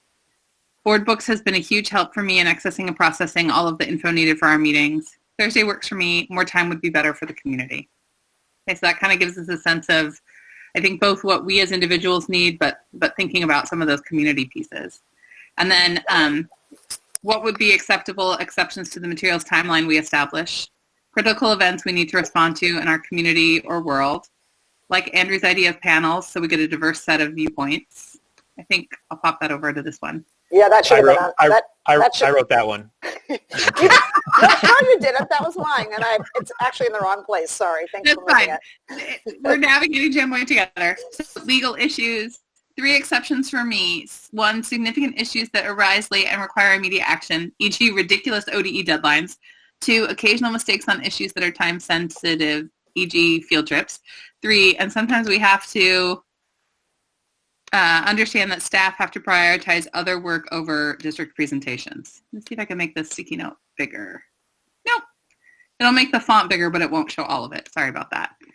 If we are voting on an agenda item versus informational item, we should definitely get complete materials in advance. Information item occasional to get Monday. Stuff happens, our staff is overworked, and sometimes prep takes longer. ODE changes. Items where delay would cause interruption of service to students. That's really important. If an item is going to be a board expression of our values, e.g. resolution, we should have an opportunity to review and shape in advance. Wednesday before a meeting or Thursday AM so questions can be asked during the work week versus weekend. And anything that the public would find concerning, such as hate speech on campuses, emergencies, legal concerns, things that absolutely need to be addressed because they are time sensitive. Okay, what are your thoughts and responses to all of that information? I just want to clarify that last sticky was mine. When I talked about hate crimes, I felt like I was notified late, and it doesn't really belong on a sticky on this in this exercise. It has to do more with the timing of when we get communications about things like this. So I just wanted to add that additional information. Michelle, I want to piggyback on that for a second, and it's not exactly germane to what we're talking about here, but we do, I think, need to talk about just the information flow and the thresholds around what should be elevated to the board, because historically we've had a much more consistent information flow about just important school-based events or things that the community are going to be aware of or the media is aware of, and we just do not get that on a regular basis anymore. Our next piece that we're going to look at is communications. So we're going to go ahead and talk about that next. So if we could focus on just the meeting materials at this point, we can do some more of that deep work, Amy, about communication flow next. Is that cool? So one observation I have from looking at all these stickies is there seems to be a general consensus of like a Thursday, it looks like Thursday or so beforehand and that there is like a class of, looks like some common themes of classes of issues that it's okay if they're later, if that's what happens. So it does seem like there's a fair amount of consensus around just the timing, and the timing seems to be a significant issue. If I'm just trying to look at all the sticky notes. Well, it seems like there's a consensus around getting materials earlier than later. But also, like, in addition to that, there's this piece about getting other stuff after that time, because we already get things, for the most part, are loaded into board books, on Thursday. It's like what happens between Thursday and Monday or Tuesday at 4 is where my concern lies, like having the ability to process those things that come in on Monday and Tuesday specifically. I agree.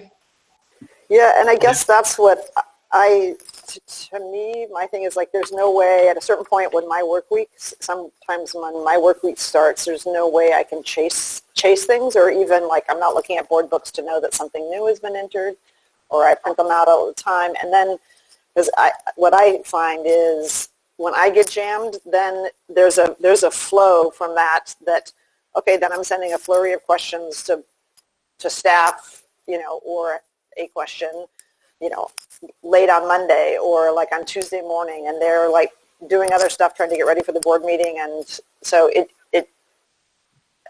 I think when it has impacts on us, but then it also has a ripple out to staff.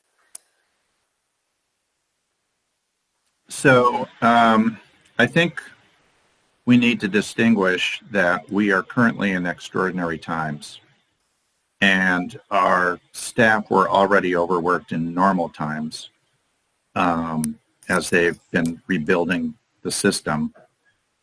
And this is just, we're in hyperdrive right now. And so I totally get that. Yeah, when something comes in and dribs and drabs, it's harder for us to process, get questions answered.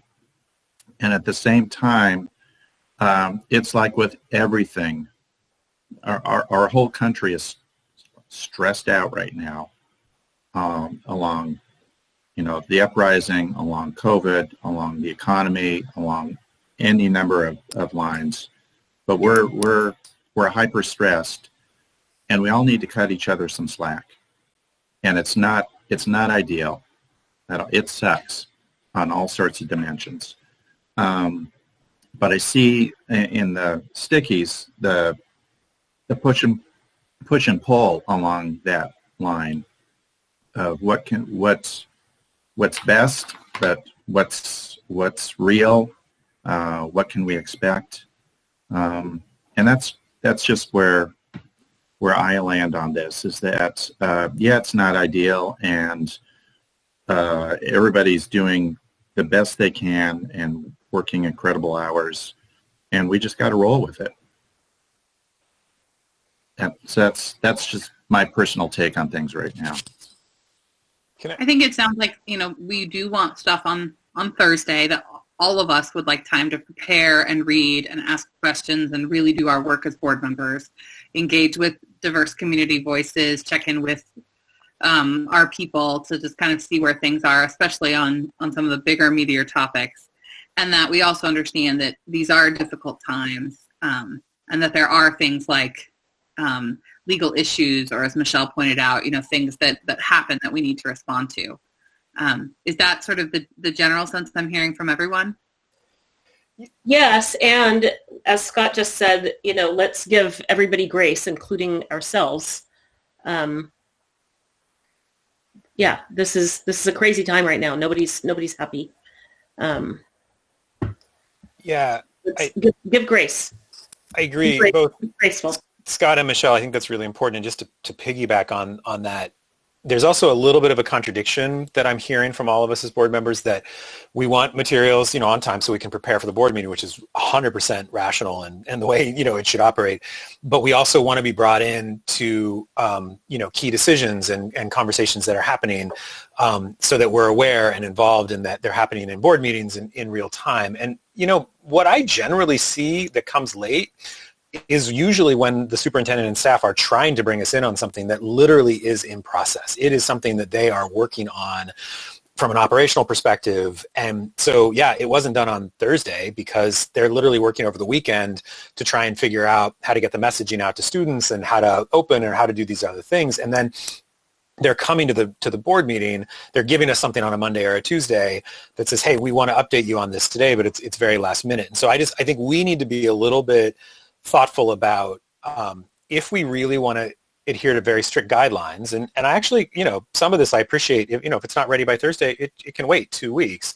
That may also mean that we don't have quite as relevant and timely conversations. And if we want the relevant and timely conversations, that's most likely going to mean some of that information comes very last minute, which I'm one of the ones who put a sticky note up here. Like, I can't read stuff that comes in on a Tuesday by email in preparation. And sometimes we get into those board meetings, people are like, oh yeah, so we had all this, back and forth. I'm like, oh, I haven't read any of it. And that doesn't feel good. So there's a push and pull there. I think Scott used that term. I appreciate it.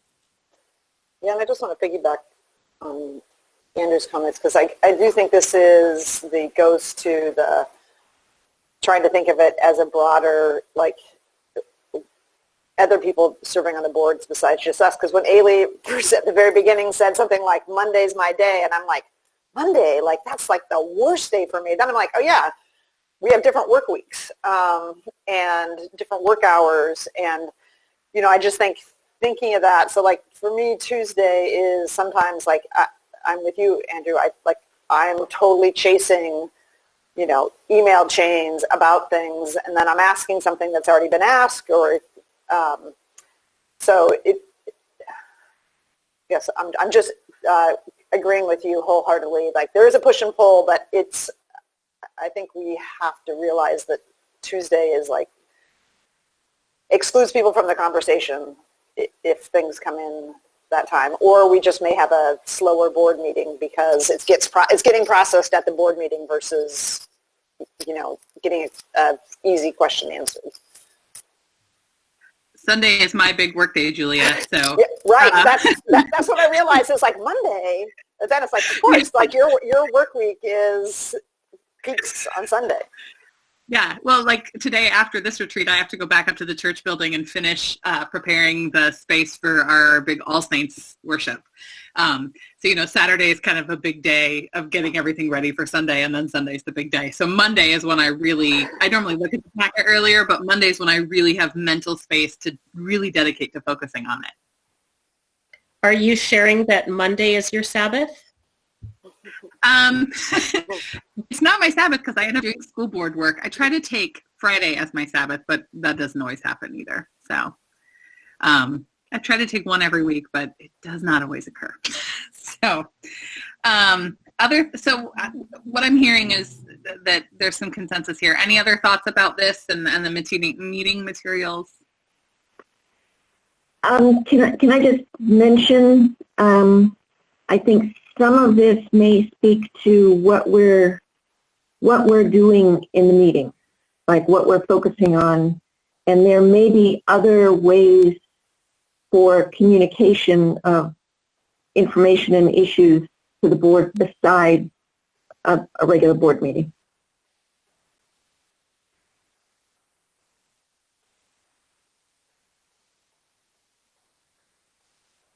All right, we have one last piece around meetings, and that is our consent agenda. So I'm going to give us, what do you guys think, 6 minutes to go to Jamboard Frame 4 and respond to the 3 questions. What is a consent agenda? What should be on the consent agenda? And what should not be on the consent agenda? Again, this was an item that came up out of our last retreat. So we'll go ahead from 11:18 to 11:23 and engage with that Jamboard.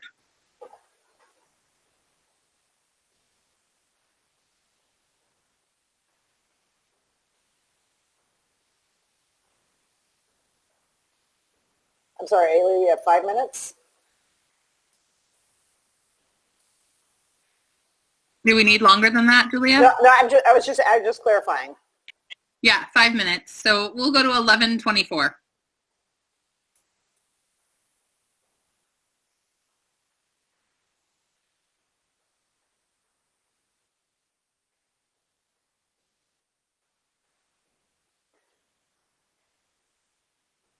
Hey, for some reason my stickies aren't working anymore. Are you on the Jamboard or on the presentation screen? Oh, you're making circles. I know, yeah. That's not what I'm meaning to do.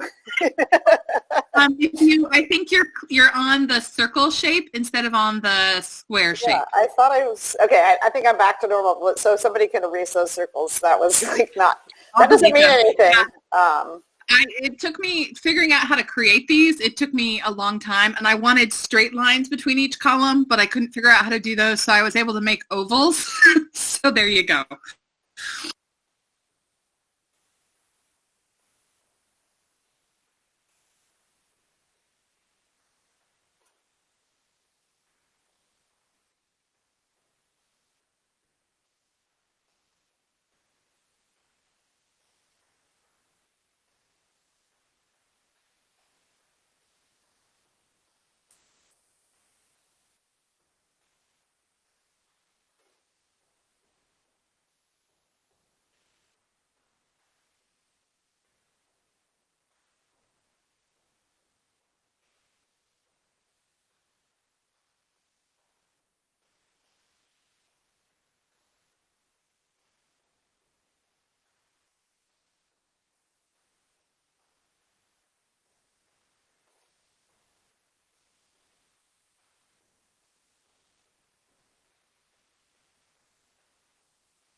Okay.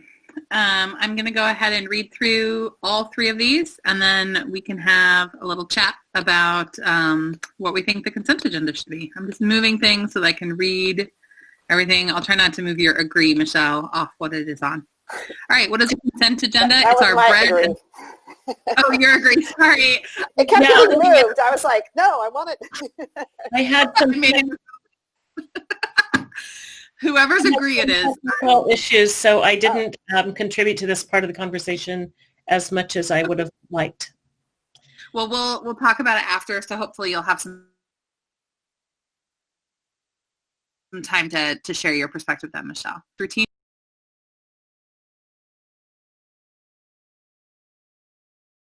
business and reports into one agenda item. The consent agenda can be approved in one action rather than filing motions on each item separately. I feel like that's out of a dictionary. Whoever wrote that, you get an A+. Consent agenda, non-controversial items that require board approval but generally require no discussion. Routine admin items. It is items that are housekeeping and should have broad board support. No, just as broad support. Items that the board members agree are routine admin items. Generally agreed upon housekeeping, admin, etc. What should be on the consent agenda? Contracts, usual business items, contracts, routine items, ceremonial items, some committee works, contracts and legal matters, items that board received on Thursday that can be reviewed, Q's asked, and subsequently require no discussion. Pro forma items that do not require discussion, agree. What should not be on the consent agenda? I'm trying to move these so people can read them on their own as well. What should not be on the consent agenda? Items that are complex and require staff explanation and or discussion. Politically sensitive items with the exception of some things like legal settlements. Non-admin items. Most policy or substantive budget or material finance issues, policy changes, new contracts that relate to board goals and represent a significant change in how we do business, example map. Okay, thoughts? Let's hear from Michelle first since the Jamboard wasn't working for her. I don't see anything that I would have added in any of the columns, which is why I didn't stress about not putting up, mostly in columns 2 and 3.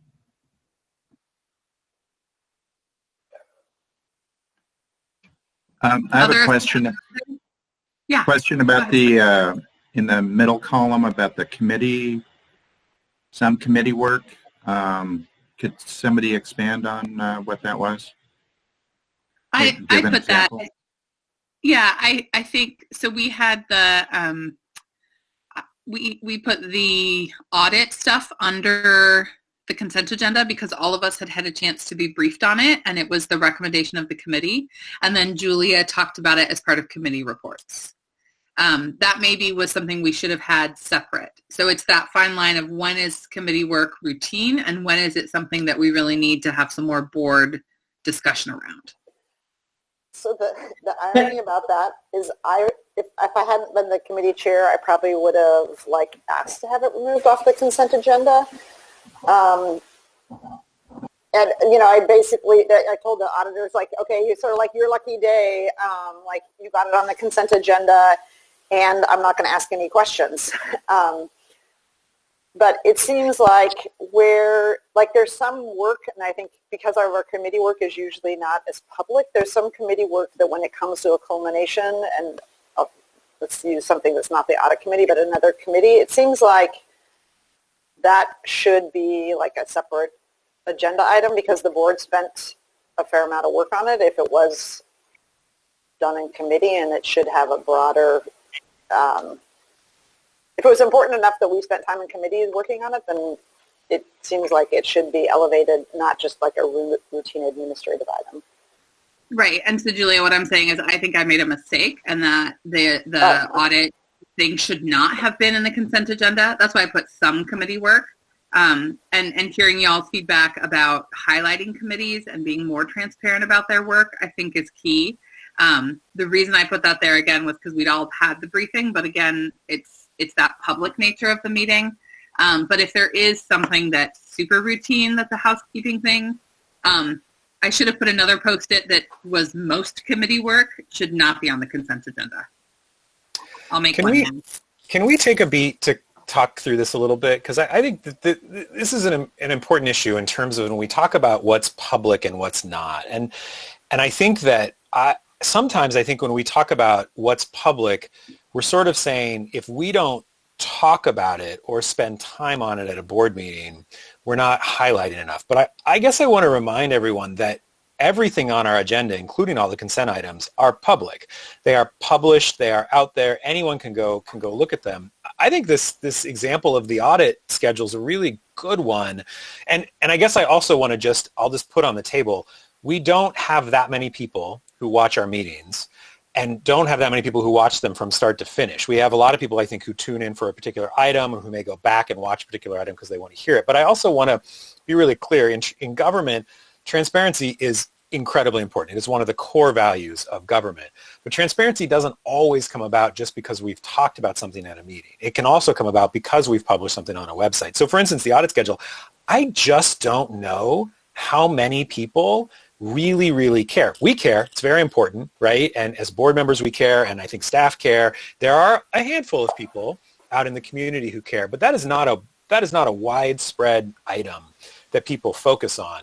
But anyone who wants it can go to a consent agenda, can look it up and say, oh, okay, there's the audit schedule. That's interesting. So I want to, as we talk about balancing our meeting time, student goals, et cetera, I think there are a lot of things like that we shouldn't hide the fact that we shouldn't walk away from the fact that even having on consent agenda makes it public. We don't have to talk about it in order to highlight it. Andrew, I think another piece there that's related to what you're saying is that, oftentimes each of us have questions about items that are on the consent agenda. And, a lot of times I'll just pose questions to staff and get them answered. But then we feel, some of us, including myself, feel compelled to share something about that, even though the issue has been resolved and even though we're just voting affirmatively on a consent agenda item.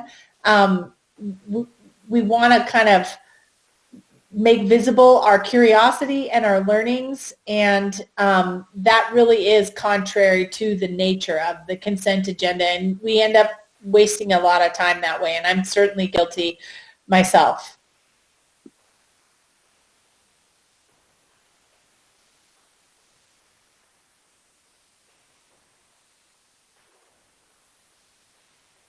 Other thoughts here about the consent agenda? I was curious in hearing from Amy if you had a solution for that. Like, where would one, at what spaces or when would someone, if you had a question, who would you ask and how would it be addressed so we could kind of move through that consent agenda? Well, first of all, I think it would be good for us to have better mechanisms around how we share information from staff. Right now, I think it's pretty haphazard. Like when I get answers to a question about an item on the consent agenda, usually I'll share it with you guys if I think that anybody else is likely to be curious or if I think it's especially helpful. Probably I don't do that always. I don't know if other people are asking questions. I don't know if other people are sharing. So I think on the front end we should share that information. But I think if the questions and curiosity has been resolved, especially about something that's on the consent agenda, then we don't need to talk about it.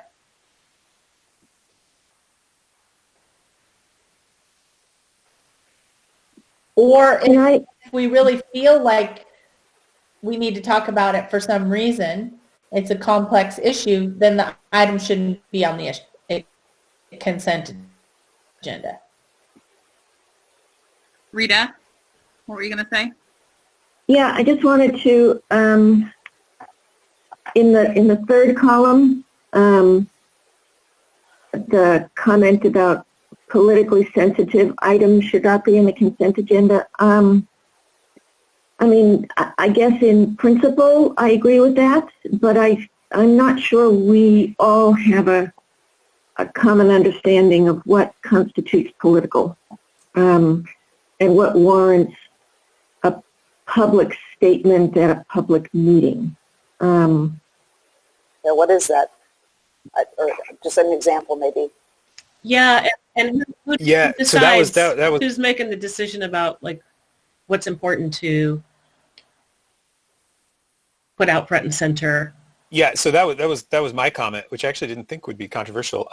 So what I was really trying to get at here is, again, things that should not be on the consent agenda. So things, there are times in government, I'm not talking about PPS now, where I have seen that, staff or sometimes elected officials want to put something really politically controversial on a consent agenda so that it just kind of goes through without a whole lot of notice. And I'm sort of getting at there that from a political philosophy perspective, I don't think that's appropriate. So when we think about issues like, I'm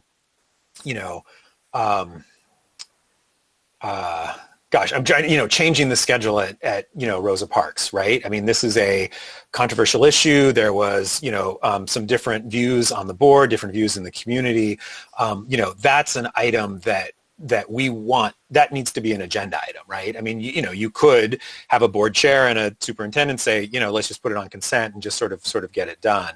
And I'm just saying that I think as a general operating principle for the district, we should, politically sensitive things we need to be willing to discuss. I did say with the exception of some legal settlements, sometimes there are things that we've heard in executive session that we need to just vote on, but there's not going to be public comment around it, or there's not going to be board comment around it. And so I think those occasionally, are appropriate, but otherwise not.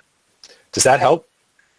Yes, and that kind of links to like what is the consent agenda, and to me it's like items that the board members agree are routine or that everybody agrees are like fall into that category of, yeah, this is like a routine item, but to your point, Andrew, like so having been a staff person, like the consent agenda can be very handy to like just move something through, and I think we should, while it may make things easier, not necessarily use it, because then if I think what happens is if sometimes and I'm not going to speak at all to this board's experience, but if a consent agenda gets used in a way like let's just move something through, that what then happens is you get people hyper-focused on the consent agenda because it's like, hey, it's going to be used as a way, like what are they trying to get by me? And again, this is not at all a reflection of any experience on the PPS board. I'm just saying my general experience as a staff person, that you get more scrutiny if people think you're going to use it in for non-consent items. Yeah, and since our rules, allow any board member to take something off, which I think is appropriate, because again, if it's going to be something that there is no controversy over, then if one board member says, I think we should discuss this, I mean, I think that's an appropriate rule. And I think that generally stops at the time that it wouldn't stop it would be if all 7 of us agree that we just want to sort of, send something through. And that's where I'm trying to get at there is let's have a norm that says we won't do that, right? Even if all 7 of us agree on something, but it's politically controversial in the community, we should still be willing to have a public forum, have testimony, and take a vote if it is sensitive. Yeah, I think that's very wise, Andrew. It seems to me like I just said Michelle. Agreed. Oh, good. And I think the testimony piece is important because if it looks at all like you're trying to thwart that, you want to avoid that, obviously. And I think we also want to avoid, I think we do kind of want to avoid using some of these items for our own gain as well. I don't know how to say that, but not that I don't think we've done that as a board yet, but if we really disagree on something, how do we not sort of grandstand or use the issues to be political against each other, but rather focus on students, if that makes sense. And I think hiding stuff in the consent agenda is a way to do that, to sort of like harm one another politically, and we don't. That's not what's best for students or the district. It seems like there's pretty broad consent on this consent agenda piece. Is there anything else before we move on to the next section of the DAM board? So we have a question, maybe this will be in the next section, but we've spent a lot of time on when we get information. And I'm trying to remember what the practice is. Do things get posted on Friday, like the whole board agenda? Just, I'm thinking about Andrew's comment about sort of the other people's perception. And I do think like fewer people watch when they look at the agenda and it's like, oh, there's nothing being hidden, like I don't have any issues, the materials are all aboard, you know. So I'm curious, I can't remember, is that when things are posted? And Kara may know. Yeah, Kara, stuff get posted on Friday, Kara? I think it does. Roseanne said Friday. Roseanne just texted me. Yeah. Okay. Sometimes Thursday, but usually Friday. Thank you, Kara. Okay. Great, because I think that's like a best practice. So board members get that, it's posted, you know, and then if nobody comments, that's a good sign of like the materials are complete and informative and the recommendation is solid. Yeah. All right. So again, the topics that we're visiting at today's retreat all stemmed from our retreat in early fall, late summer, where we looked at our self-evaluation and picked out the items that we thought needed the most attention initially. And our goal is to kind of create some board norms around this. So we've just finished the section on meetings, and I've been taking notes, and what I'll do is I'll type up some of the things we said and some of the places where there's consensus, and we'll share that with staff, and then we will bring those back to board meetings to kind of look at and discuss again. So this is just to give us a sense, and you saw we already have some board protocols around communication. I sent out the board norms from other districts as kind of to inform some of our thinking. So this is kind of that first conversation as we, like Andrew said, begin to develop some of those board norms, not only to help us do our work and be in agreement about how we show up, but also I think Michelle hit that on the head about how we examine our practices in a way that decenters whiteness and makes the board more accessible for more people. So that's kind of where we're headed. So the next piece that we highlighted at our last retreat was communication. And there's a couple of layers to the communication piece. There's one about like interboard communication. There's communication with staff, both that back and forth.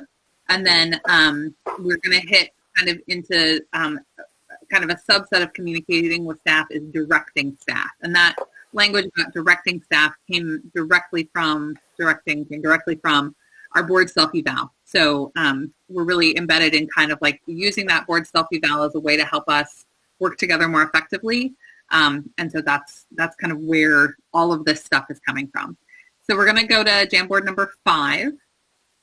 What has been a problem for you in the past around how we communicate? And that can be with one another, that can be with the public, that can be with staff. And then the second half of that is, of course, what has been working for you around our communications. So let's take, what do you think, 8 minutes to do that? Does that sound like sufficient time? So we'll come back at 11:50 after having worked on the Jamboard. So, Ailey, we're doing both 5 and 6, correct? We're just doing 5 right now, which has 2 questions. Okay. What has been a problem for you around communication in the past, and what has been working for you? So we're just doing 5 right now. So we'll give 8 minutes to do number 5. And I'm sorry, this is just the board, or just or in general? Sorry. It's how we communicate with one another as a board, how we communicate with the public, and how we communicate with staff, or staff communicates with us. It can be the two-sided communication flow with one another, with the public, and with staff. So the only thing I'm going to, that's why I thought we were doing 5 and 6. 6 is very much about staff. Do we want to limit 5 to just how we communicate with one another and the public? Sure. Let's just limit 5 to one another and the public, and then we'll use the staff piece on 6. Thank you, Andrew. That helps focus our time. Okay. Jam it up on the Jamboard.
Sorry, whoever, I'm moving your things at the same time you're trying to move it. I apologize.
All right, we had a lot to say here. I moved the middle divider over to the right to accommodate our many thoughts on what we could improve upon. And I'm going to go ahead and, again, read through those so that folks can hear them, because some of them are very hard to read because they're small. So the question was, what has been a problem for you in the past around how we communicate? Need help in managing email traffic, especially around complaints? Lack of collaboration and transparency in information sharing. Often don't have the opportunity to hear other board members' perspectives on an issue, which is a big missed opportunity. Not being privy to inside conversations between staff and colleagues. Questions get asked by other board members and I have no idea about the information shared. I feel I could create time to be more available to have short conversations with my board colleagues. I don't make space for those conversations. Thank you to whoever wrote that for being self-reflective. When only some board members are in the know, I'm okay not being in the know for every issue, so as long as I am brought up to speed by the time a board decision is reached. Assuming bad intent without asking questions. Board members have a tendency to triangulate when there is conflict rather than deal with each other directly. Hearing about board mistreatment of staff. I think we don't have strong structures or norms around information sharing. Board members using staff to relay messages or concerns rather than communicating directly. I would appreciate being apprised of hate crimes that happen in our community on construction sites and in and around schools. Information hoarding rather than collaboration and transparency. I would like to discuss public testimony and how we do or do not respond. Disrespectful interpersonal communication. Uncoordinated response to emails to the whole board. It's challenging for me to find time to have the important one-on-one conversations with my board colleagues. Public testimony, why can't we respond? How do we respond to public comments in email? Responding to concerns from the public needs some norms and expectations around responding. Inconsistent information sharing. Ooh, yes, lack of cooperation. Sometimes we don't show up as a team. Would appreciate a heads up if an individual board member intends to pursue some independent advocacy on an issue, especially with external groups. What has been working for you? Around communication, regular superintendent one-on-ones, weekly updates with our chief of staff, weekly reports from our board chair, pre-board meeting check-ins with Ailey. Thank you for spelling my name properly. The weekly chair updates are good. Board leadership engaging when issues are raised. When other board members share their experiences, perspectives, expertise that is different from mine, so I learn from others. When everybody is in the know. Appreciate superintendent and board chair weekly emails. Weekly communication from the board chair. Weekly check-ins with Ailey provide opportunity to raise issues. Midweek check-ins with Roseanne and Stephanie. And pre-board meeting calls from Ailey. I promise you I did not write all the ones that say Ailey. All right, what I hear there is definitely around the problems that we still we long to have sort of clear information sharing, that when we ask questions or when we know things, how do we share that? And it sounds like there's definitely a thing there about how we relate to staff, which will be coming up in the next session, especially around areas of conflict. And then how do we respond to the public, both with public testimony and with emails? And it sounds like some of what we're doing with those weekly check-ins with chief of staff, emails from Guadalupe, emails from me, calls from me every time we have a board meeting are helping to work. What other responses and thoughts does all of this generate for you?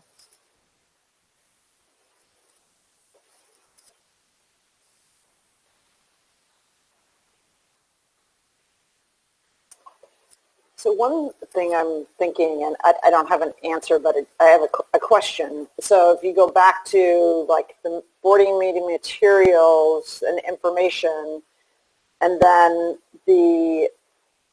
so that's like information from staff, and then there's a lot of questions here about information from other board members or transparency, and I wonder how like you merge, like what the most effective ways to merge those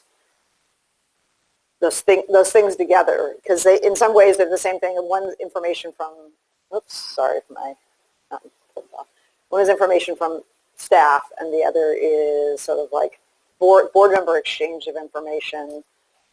So again, I don't know the answer, but I'm just wondering how we answer that, because it seems like two different types of information that people are needing and wanting to do their jobs better. Yeah, I agree. It's actually kind of why, because I don't want to come back to it again, but our next Jamboard is very specific about staff. So I actually already threw a few things on that one as they were coming up through this, because I think you're right, Julia. It is how we communicate with one another, both inside and outside of board meetings, and also how we communicate with the public. They're in my mind, they're separate issues from how we communicate and the information we need from staff, both, the two-way information flow. So I think about them in my mind separately. Hey guys, can I ask a question? Are other people having problems with the audio coming in and out, or is that just me? I'm not, Amy. I'm not either. Oh, okay, I think I need to get off video, you guys, because my Wi-Fi is not too great, so I'm sorry about that. Okay. Are you going to call back in?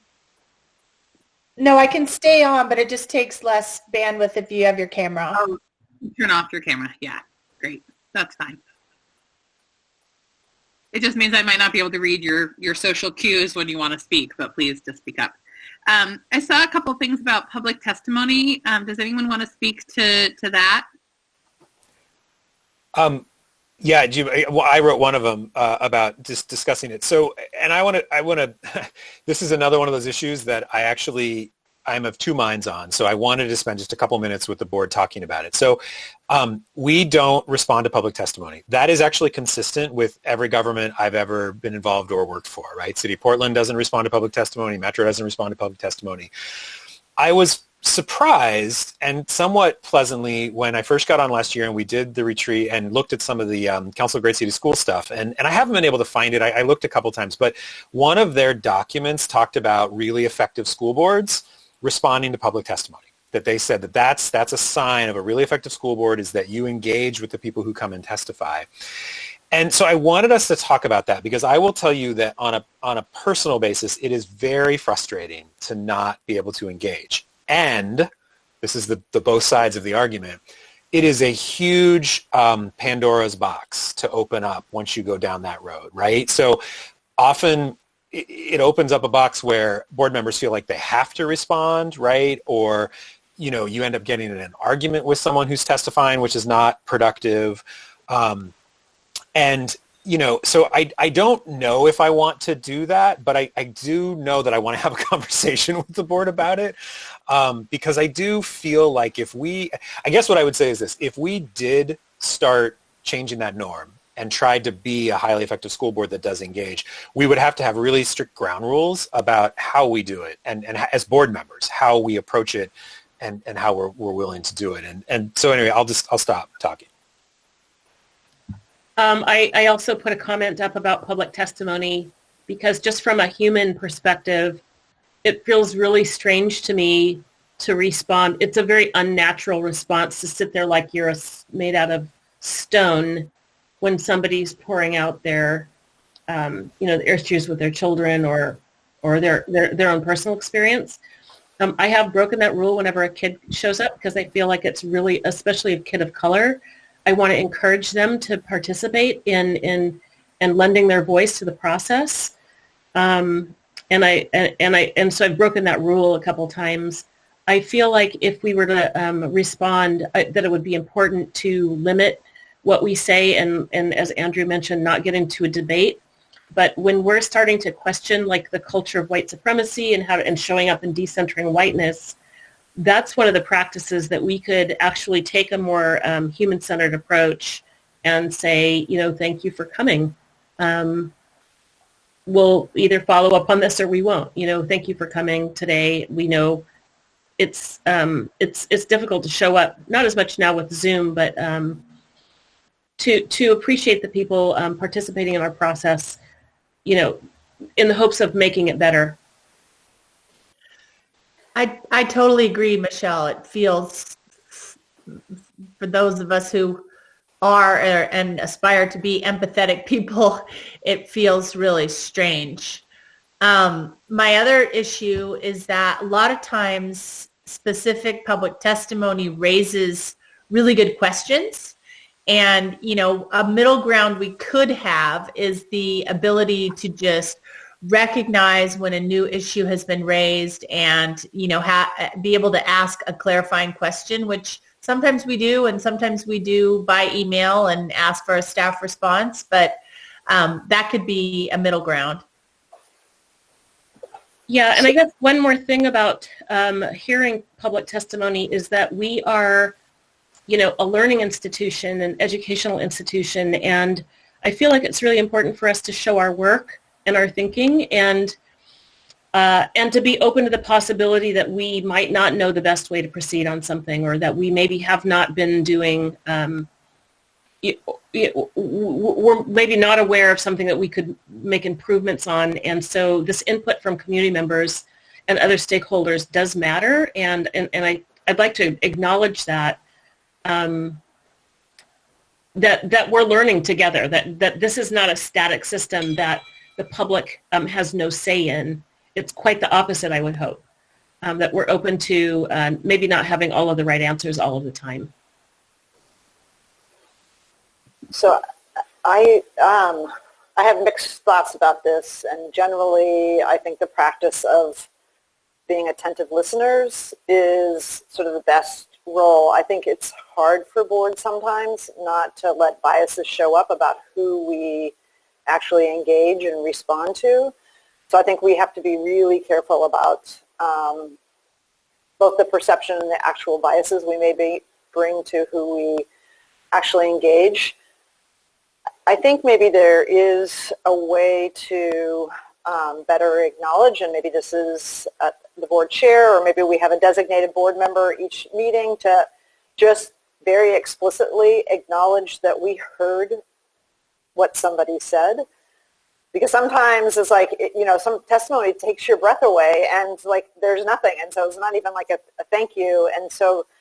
And I do think, especially in a virtual world, it's much harder for somebody who's just poured their heart out to feel that they were heard if there's not a explicit acknowledgement. So it could be that, or on a couple other boards I'm on, the practice is there is like just an update at the next board meeting if something got raised that was a new issue, or that wasn't duplicative of, hey, we've asked the policy committee to look at this, or the superintendent's going to be addressing this in, a communication to the broader school community. So there's some ways to do it without actually starting an engagement like at the meeting.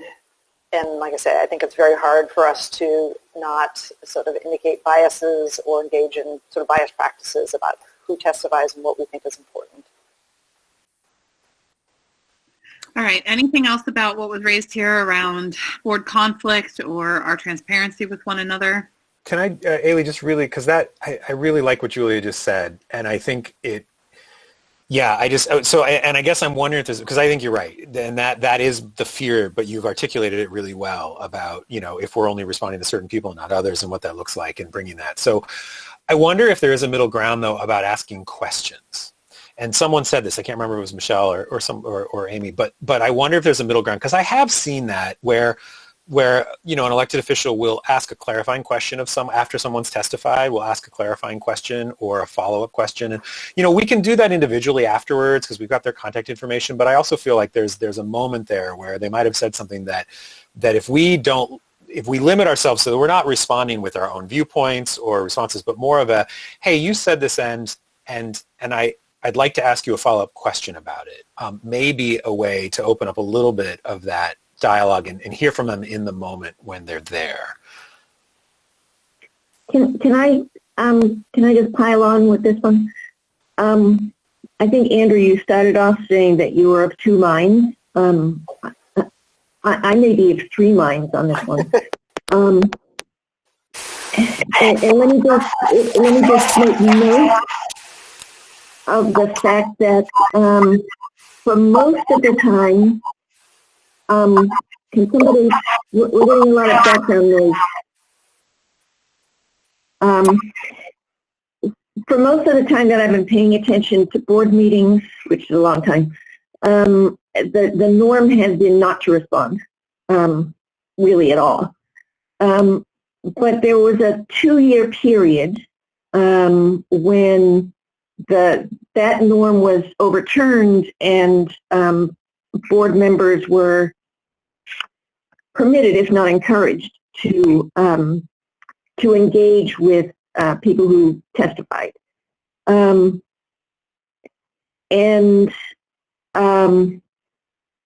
My memory of that period was that it was both interesting and very tricky.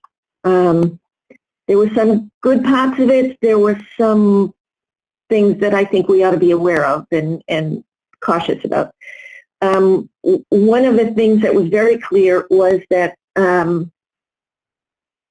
there were clear patterns that emerged about who was responded to and who was not.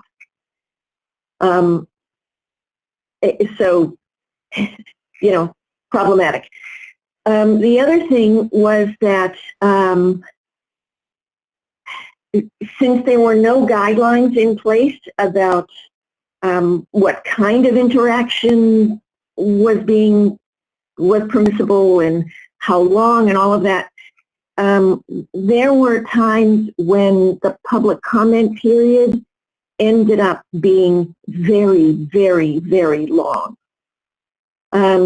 So I think we ought to rethink this, but I think there are some things that we ought to be really cautious about. Go back to the earlier comments about that we need to be judicious in how we use our board meeting time. So if we do open it up to comments, I would want to have some pretty clear understandings among us about expectations, like around how we're going to conduct it. So that's all. What I'm going to ask is I'm going to ask Amy, Andrew, and Michelle to work together to maybe draft some guidelines on response to public testimony. I love what Julia said about asking questions that Andrew also highlighted.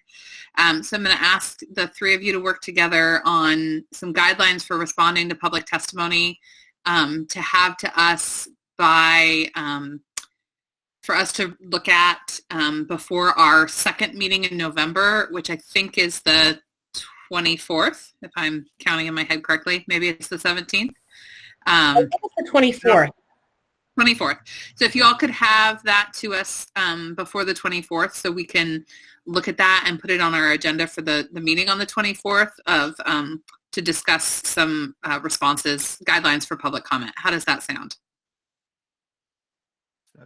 That sounds good. I haven't weighed in yet, so just real quickly, one of the things I'd like the subcommittee to consider would be a brief summary Just thank you for your testimony. I heard you say X and Y. And then maybe ask, board members could ask if they could ask a clarifying question. And then there's the resolution piece, which we could do on the web, as opposed to doing in a meeting, or depending on, I mean, I think there's different ways that we could show that there was a response when somebody came and testified. Great. Roseanne texted me. She's obviously watching at home. Hi, Roseanne. Our next meeting, we have a meeting on the 10th, and then we have a meeting on the 17th. So if you could have that to us before the meeting on the 17th, that would be great. Sure. I want us to, we have about an hour left of time, and we have some really big things still to cover. I do want us to touch on, I think one of the big things is board conflict and transparency. I'm going to pledge that when I have a conflict with someone, to go to them directly instead of looping in staff or talking to other board members about the person. And I think, sorry. Sorry about that. And I think the other piece is transparency and trying to communicate with everybody. Are there any thoughts about conflicts with one another or about transparency that we need to want to lift up right now?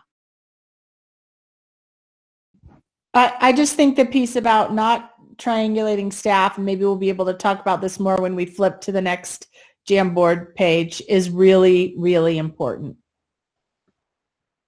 I appreciate you, Ailey, for taking the first step of like putting yourself, being responsible for yourself. And I will second that I will also speak directly with people that I have a conflict with.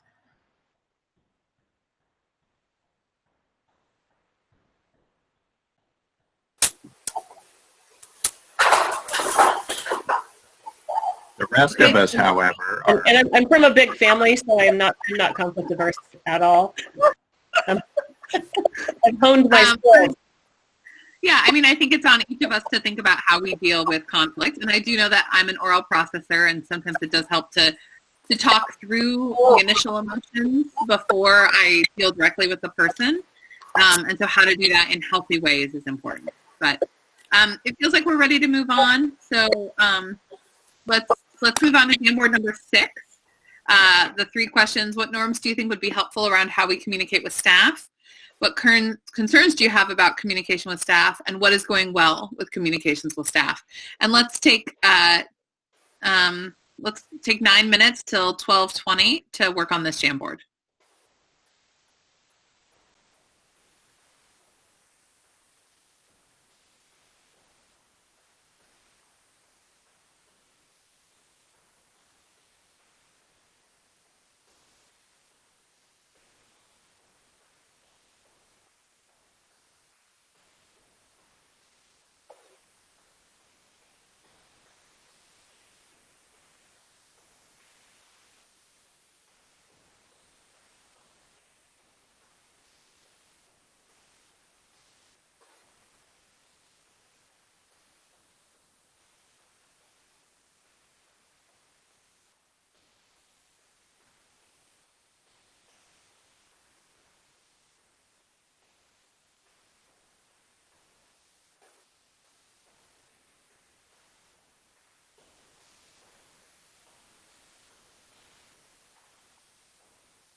Okay, everyone, I just tried to write my sticky note on Kara's presentation instead of on the Jamboard.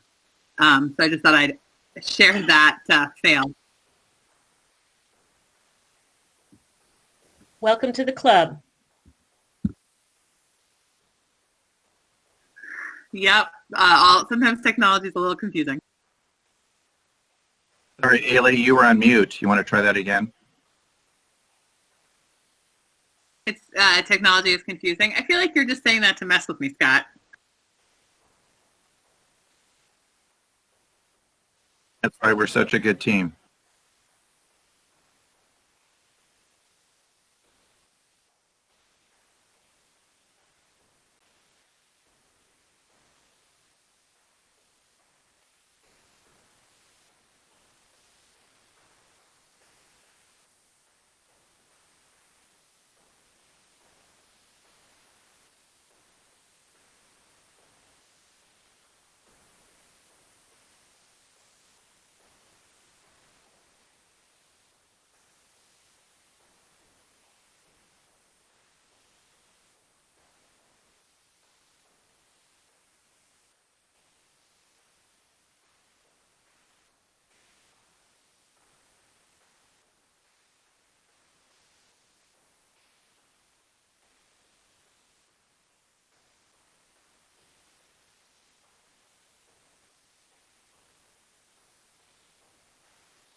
Whoever wrote this yellow agree over here on the third column that's like at a jaunty angle, I'm super impressed you figured out how to do that. It looks great. Okay. That was an error. It's a cool error. Don't say it's an error. Be like, yeah, it's cool. I figured. It was like, I wonder what this button does. That's awesome. See? Figuring stuff out together. It's good. All right. I'm going to read the first section, which is what norms. I'm going to read the concern section, and then I'm going to read the going well section, and then we can have a discussion. Okay. So, norms. Should be kept apprised of issues within my zone in particular. Would appreciate being kept in the loop on issues that I have expressed particular interest in. Knowing who to ask. Knowing who is in charge of what, who to ask. Assume good intent. Be clear about what issue you are trying to surface. All board members see staff response to questions raised by an individual board member. Making sure we aren't all asking the same questions. Would be helpful to have written norms around communication and other issues that are formally adopted by board to which we can hold ourselves accountable. Respect their time and workload demands. If we have an issue with another board member, don't copy or pull staff in. Do not communicate on evenings and weekends unless absolutely urgent. I'd like to lay out a clear protocol for having questions of staff answered. For instance, we could submit question by email to staff, copy Roseanne, and have Roseanne respond to each of us. Board soup agreement before large info requests are assigned to staff. Board member may need to maintain respectful communications. Individual board members do not have a right to receive information on anything they want. Respect staff time. Info requests that take more than 1 hour staff time to respond to need to be approved by board chair and superintendent. Respect time. Based on mutual respect and professionalism, always treat, I'm assuming, staff with courtesy and respect. We do have some communication protocols. We did, Guadalupe presented us with some information protocols around how the staff is responding to us. And we will be referring to that as we kind of develop respectful treatment of staff from board members.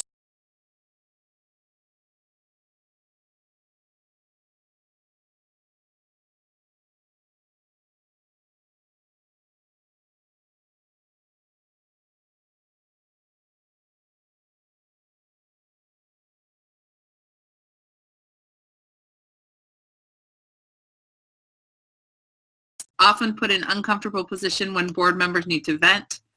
Lack of accountability when multiple staff are involved. We waste their time with our personal agendas or operational matters that are not our purview.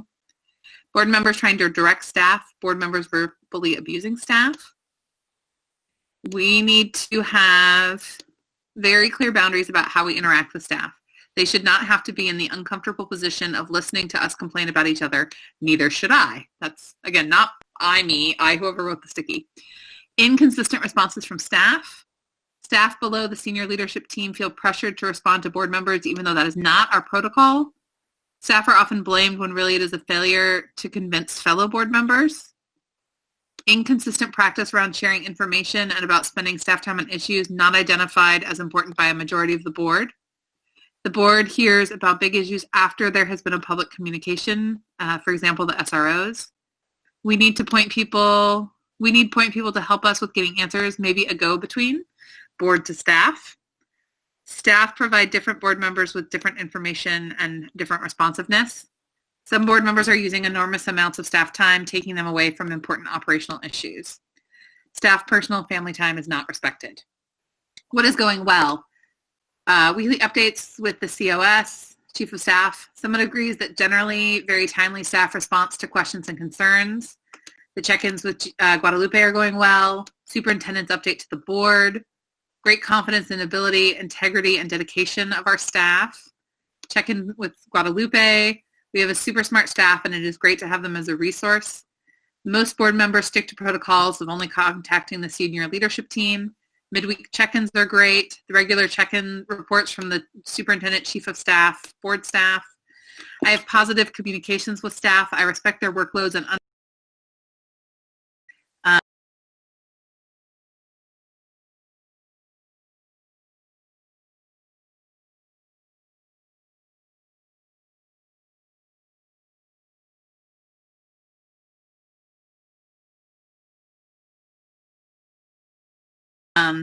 unicorn superheroes today.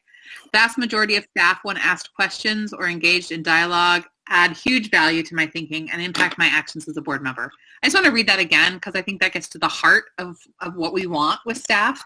The vast majority of staff, when asked questions or engaged in dialogue, add huge value to my thinking and impact my actions as a board member.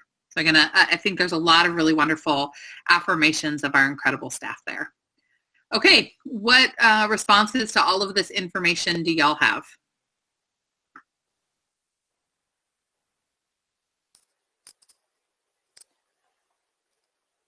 This is Amy. One thing that I think about sometimes is that I think we don't always recognize how compelled staff feel to be responsive to us. Because we are board members, I think sometimes we think that we're just asking a question. But they are never going to deny our requests, and they're never going to make it clear that it is burdensome to be, contacted on the weekend and kept on the phone for hours and things like that. And I think it's important for us all to be really sensitive to their instinct to give us whatever we need whenever we need it.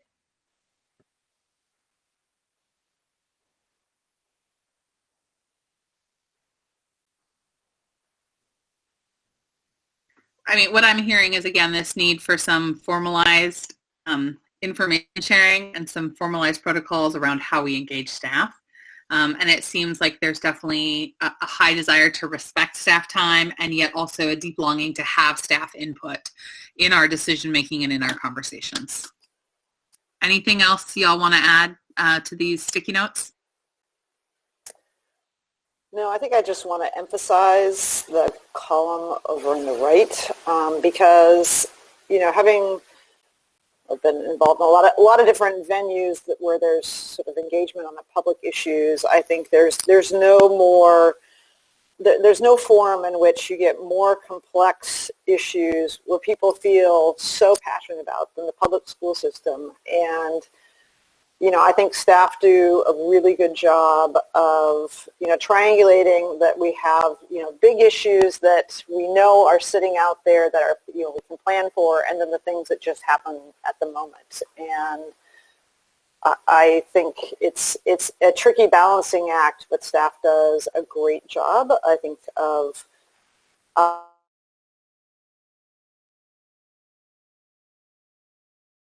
trying to sort of balance both.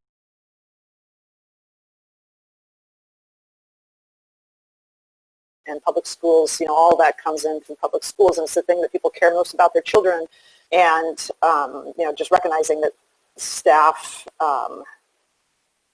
does a pretty good job of getting us the information we need to do in order to do our jobs. So I guess I want to put an exclamation point, even though there's not as many things over in the right-hand column than there are in the others,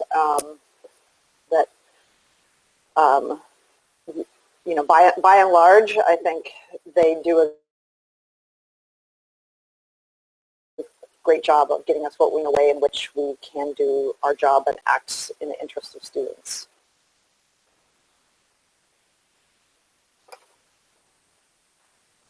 And I would say the left-hand columns are mostly about us, not about staff. Yeah. Our staff are incredible. Just saying. Yeah, I think we just need some structures to help us as we communicate with staff. But I think you're right, Scott, that left side is mostly us.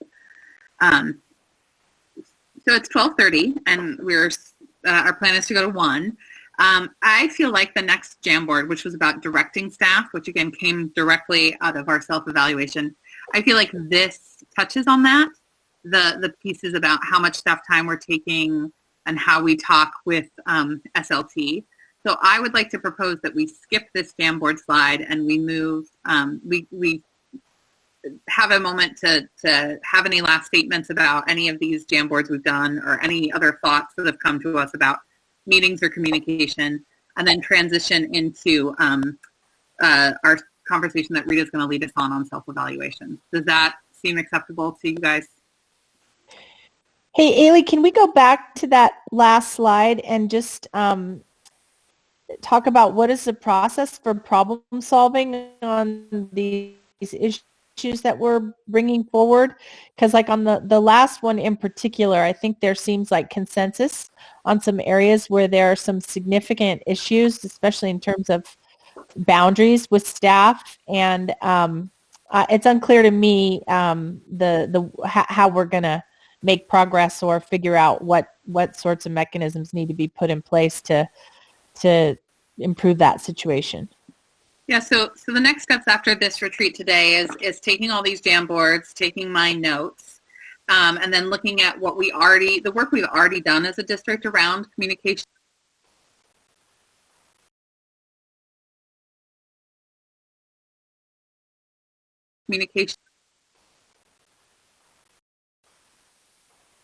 And then I asked you and Andrew and Michelle to work specifically on that public comment period. When Rita and Scott and I get back together to sort of debrief this retreat, we'll pull in people to work on specific protocols that they have an interest or passion for. I just want to let you all know I've already sent Amy and Andrew an invitation. So I haven't heard back yet. Wow, way to be on it. That's awesome. Way to be proactive there, Michelle. So any other comments or thoughts about any of these Jamboards or about this process before we move on to the piece Rita's leaving about the self-evaluation? Michelle, the reason I haven't responded is because I'm following board protocol and not paying. Live stream ended, and so we need to pause so I can figure out how to get it back up. We're not live.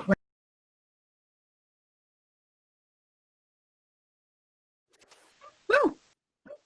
All right, we are back live. I think we're ready to turn over to Rita for our conversation about self-evaluation. Okay. So I wanted to just ask a couple of questions. The first is, now that you've been through a kind of follow-up meeting to the self-evaluation process, I want to ask again whether you thought the self-evaluation was worth the time and effort in terms of kind of the exercise as a concept. Like, do you think it's a good use of time to do a self-evaluation? Second, do you think this is the appropriate framework? The Council of Great City Schools template and framework that we used.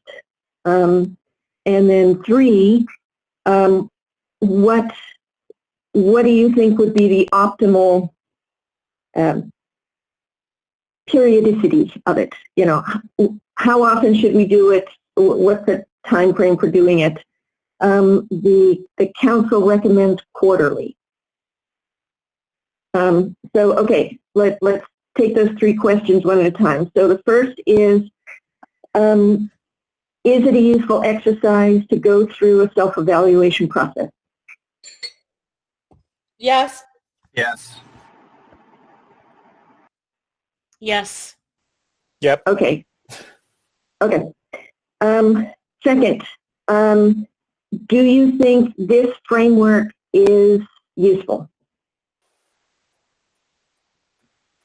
I have nothing to compare it to. I think it was fine, especially for this meeting. I think it's challenging in a year in which we've disconnected from, because of what's happening with the superintendent's goals. It's a little bit hard to evaluate ourselves against that when the. Hey Terry, you're not muted. Terry, can you mute?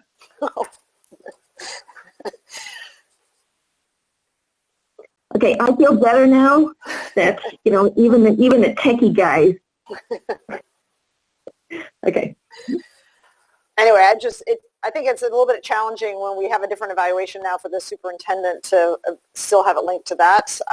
So maybe there's some sort of bridge or customization in sort of the COVID world for that.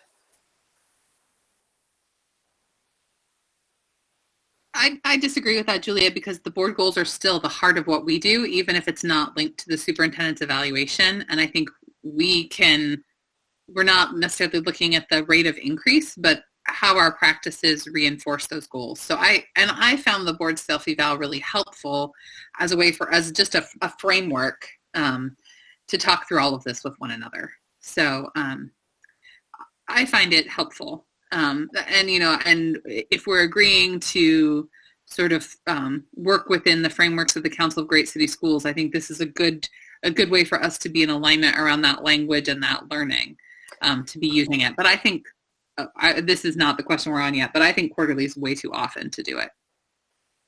I actually like the tool, so don't get me wrong. I'm just like, okay, how does it, just given the external circumstances, is there some way that also it could, you can hold that as sort of the anchor, not anchor in a bad sense, or the foundation, and then recognize also that there's a lot of other things going on that may need to be sort of like with an asterisk on it. I don't think we're in disagreement. I'm just adding another layer on it. Okay. Anybody have any other have a different view that you want us to explore other instruments, or are we good? Okay, I'm going to take that as a yes, we're good. Okay, so the next question is how often? I think quarterly is unnecessary navel gazing. Indefensible navel gazing. I think annually is fine. I would go for like twice a year or once a year, but I also agree that quarterly is a little excessive. I'm not opposed to quarterly in the sense that, so our model seems to be over the last 3 years at least that we have different board leadership, and that I think there's a sort of getting up and running stage, and I think then you have different people doing the agenda. So to me, it seems like there's a useful syncing up that happens by having that examination, and maybe it's like the quarterly check-ins are brief, or they're just a, hey, people send in your comments versus a agenda item on it. But to me, annually doesn't give enough time to incorporate learnings and make adjustments. But I don't think we need to do quarterly at the board meeting. I think that's excessive. So I'd like to go ahead, Scott. So one option would be board leadership could do a quarterly, quick survey, or just how we doing, that might have, a couple of specific questions along with write a couple of more sentences about how we're doing. Are we making progress? And specifically, we're zoning in on a couple of key things now, of things that we need to work on. So we might call those out specifically, along with just a general how we doing. And then we report back to the board as to what we heard. So that's one option. I like the idea of going through the whole self-evaluation like we did in the fall, and ranking on a twice a year. I think quarterly is too often to see improvements, because we worked on all this stuff on the quarterly report, and for us to change some of our communication norms and other stuff takes time. But I think doing it more often than once a year is helpful, because it helps us remember what we're learning and adjust as we go. Are you changing your shot so we see the dog, Scott? It's very very snoozy there. But I would suggest twice a year would be my preference. And it's probably worth mentioning that this is with the understanding that we will continue to have quarterly meetings like this, meetings of the board with the board. So I guess my view is I tend to think once a year is not often enough. Every quarter is way too often. So probably the sweet spot is every 6 months, and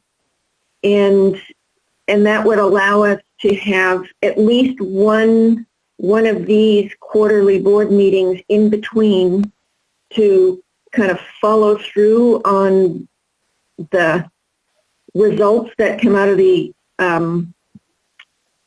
self-evaluation, and will give us a little bit more time to kind of make adjustments that we've identified, but keeps us tracking ourselves.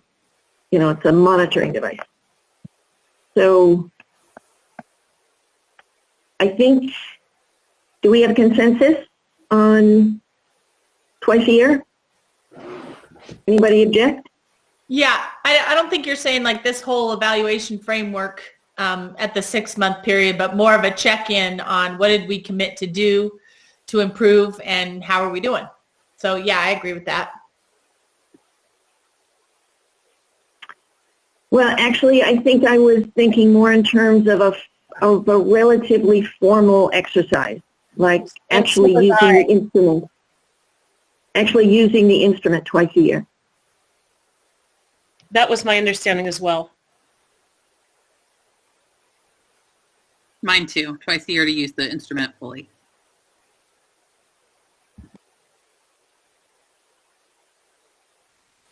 Well, why don't we try that, which I guess would be in the spring, would be 6 months. Let's try it and see how that works.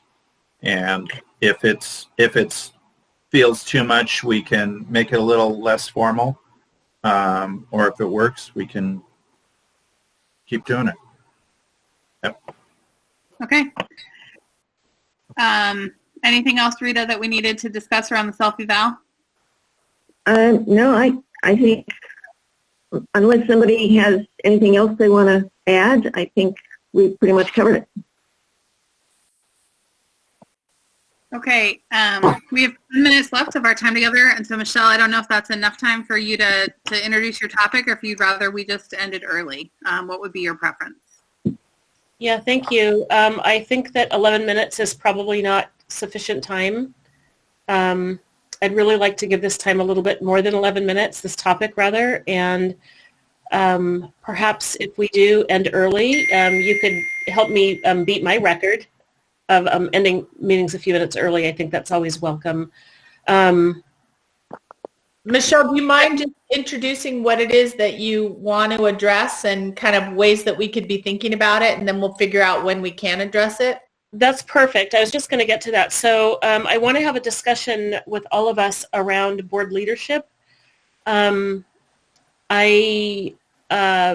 I just learned, by the way, that Ailey, you wanted to serve for a year. That was the first I remember hearing about that just a few days ago. As we're doing this racial equity and social justice work, part of the challenge for us is operationalizing those values, and the board leadership is a perfect place to display our values there, to lean into those values. Currently, we have what I'm going to call a no Negro zone. And I'd like to see, I think Julia mentioned earlier that we want to think about, future boards, and we want to create conditions for everyone to serve. And so, yeah, I'd like to have a conversation about what it looks like, what leadership looks like, who decides what that looks like, whose voices are elevated. We talked a lot today about doing the self-reflective exercises, and actually, so maybe being prepared to answer questions like, are we the right people in the right leadership spots. And I think it'd be really valuable to hear from everybody, at least for me, what their thoughts are about that. And I'd like to see if we could end up with a protocol that we can follow to make sure that everyone has an opportunity to serve in leadership. And we can automate that function like some boards have done, PPS boards have done. And I've got ideas myself, but I'd like to hear other people's ideas about how to shift that power, how to expand who we're hearing from, how we expand our definitions of what leadership and who it looks like. But I don't want to do it in the 8 minutes we have left. I would like us to devote some time as a team here to talk about this. Michelle, I would like to piggyback on that teaser and introduce just another item that I would like us to consider and figure out in what forum we address. And that's we are going to have board elections coming up in May, and school board members usually formally or informally are involved in that process of trying to recruit candidates, and particularly trying to recruit diverse candidates. This is something that I've been engaged with in the last several cycles and continue to talk to people in the community about. And there are some impediments to recruiting a more diverse slate of candidates. One thing that's being talked about in the community is more direct representation. So we have the ability as a board to change the way school board directors are elected, and it could be by zone. Right now, having to run citywide means that you have to be able to finance communicating with voters all over the city, which is a lot more expensive than if you're just being voted on by a certain zone. The other issue that I'm really interested in is having community conversation around campaign limits. We're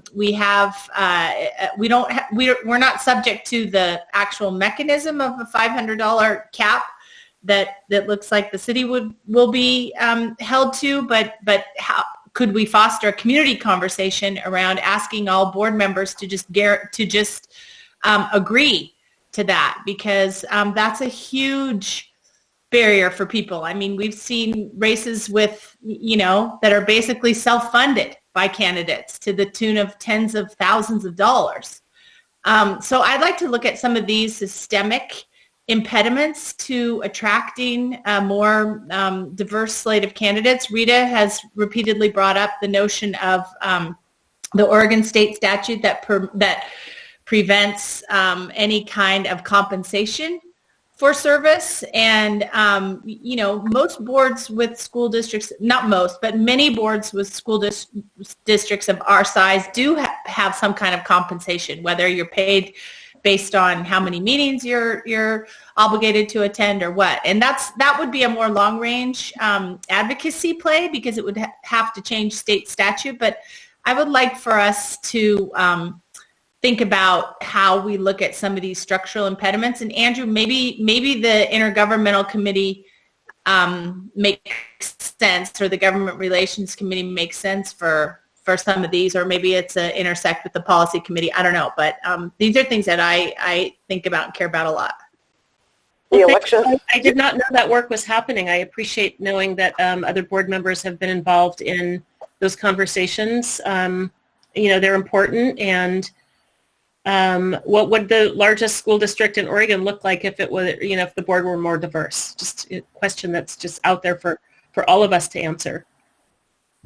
And the policy committee, Amy, has had a brief discussion about when putting together the work plan about that legislation that passed. And I don't know, Rita, I'm not quite sure where we landed at the last meeting on that, and it's a longer conversation, but yeah. All right, I'm going to just hop in. If we're going to broach, I'm going to hop in, ladies. I'm going to just say that I've already asked Andrew on the intergovernmental government team to look at the election and to think about this and ask them to do that as part of their work. And then Michelle, as far as the conversation about how we elect board leadership, I think we can add that to an upcoming meeting agenda. So I'll put that on for agenda setting, and we'll find a time to add that so we can have that robust conversation. Rita, go ahead. Thank you. No, I'm good. If we're going to have a conversation in the intergovernmental committee, I can save my thoughts in the interest of time.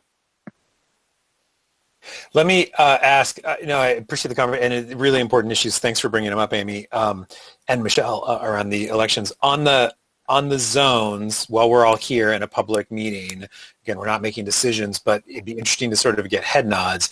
Is there general board interest in pursuing the changes that were sort of laid out in the, potentially moving away from the at large, which, is acknowledged in most literature as a pretty racist, way of electing people, moving away in advance of the next set of elections coming up next May? Not saying I'm not asking you to make the decision to do it, but is there interest in exploring that change as part of this next election? Can I weigh in on that? I don't think it is possible to change the format of the electoral system by May. I just don't think that's realistic. Very shortly, people are going to be announcing their candidacy, or potentially at least. Certainly by January, people need to be preparing a campaign. And I don't think it's fair to anybody at this point to change up the system for this upcoming election. That being said, I mean, I've been open for a long time to discussing this. One thing I'd like to throw out is rather than keeping this discussion just within the sitting board, which would have some conflicts of interest potentially, we might want to consider convening a community group to discuss options, because there are upsides and downsides to having at-large versus by zone. We might want to think about it as, something akin to an independent body that does redistricting questions. Anyway, that's just a... Yeah, I'm looking at our time, and I think this is a really, really important conversation, and I trust that our intergovernmental committee is going to be a place that begins that. And then I know Julia and Rita are on that team with Andrew, and all of us, of course, are welcome to those meetings so we can continue that. I would like to see us try to shift this, if we're going to shift it before the May election. I've been asking questions about this for like a year since the policy the law got changed. But I know we have a lot. This is not the most important thing that we're dealing with as a school board in some ways, especially with COVID, but it is an important conversation to have. So I'm asking that committee to explore that sooner rather than later. Haley, I just want to chime in too that I don't disagree with your practical questions and concerns, but the board can change how board members are elected just by a vote of the board. Right. So there aren't broader hoops to jump through. Yeah. That's great. I would also advocate for sooner rather than later to try, going back to that lecture we attended at Harvard, let's go ahead and challenge some rules. I think if we know that it's structurally racist, then we should address it sooner rather than later. This is great feedback. Right. Thank you. We'll have more conversation in the Intergovernmental Committee. Andrew. All right. Is there anything else? We're at 1 o'clock. Is there anything else for the good of the order before we end the meeting?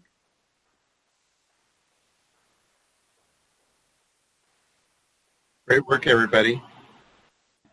Thank you, everybody. Thank you. This was really productive. We got all those Jamboards saved, right? Yeah, that's all the Jamboards all. are saved. I've got all the information. Rita, Scott, and I are gonna get together and debrief. We're gonna write some draft norms. We'll reach out to some of you to weigh in on some of those draft norms that you expressed interest and passion around. We'll get those out to the group. Before our next retreat, Rita will email you a reminder 2 weeks in advance about the guardrails. And then we'll ask you each to submit 4 guardrails 10 days in advance of that next retreat. And then we'll send those out to everybody 7 days ahead of time. So you'll have those to reflect on. We're gonna add Michelle's point about how board leadership is selected to the agenda. Hopefully the November 17th meeting, I don't have the agenda tracker before me, but making sure we have time to give that its due diligence. And Andrew and team are going to work on the question of elections. Anything else I forgot? Oh, and Rita's going to help us schedule a self-eval to do sometime probably January, February at the 6-month mark from the last time we did it. Okay. All right, go team. Thank you all. Everybody. Thanks, everybody. Enjoy the sun.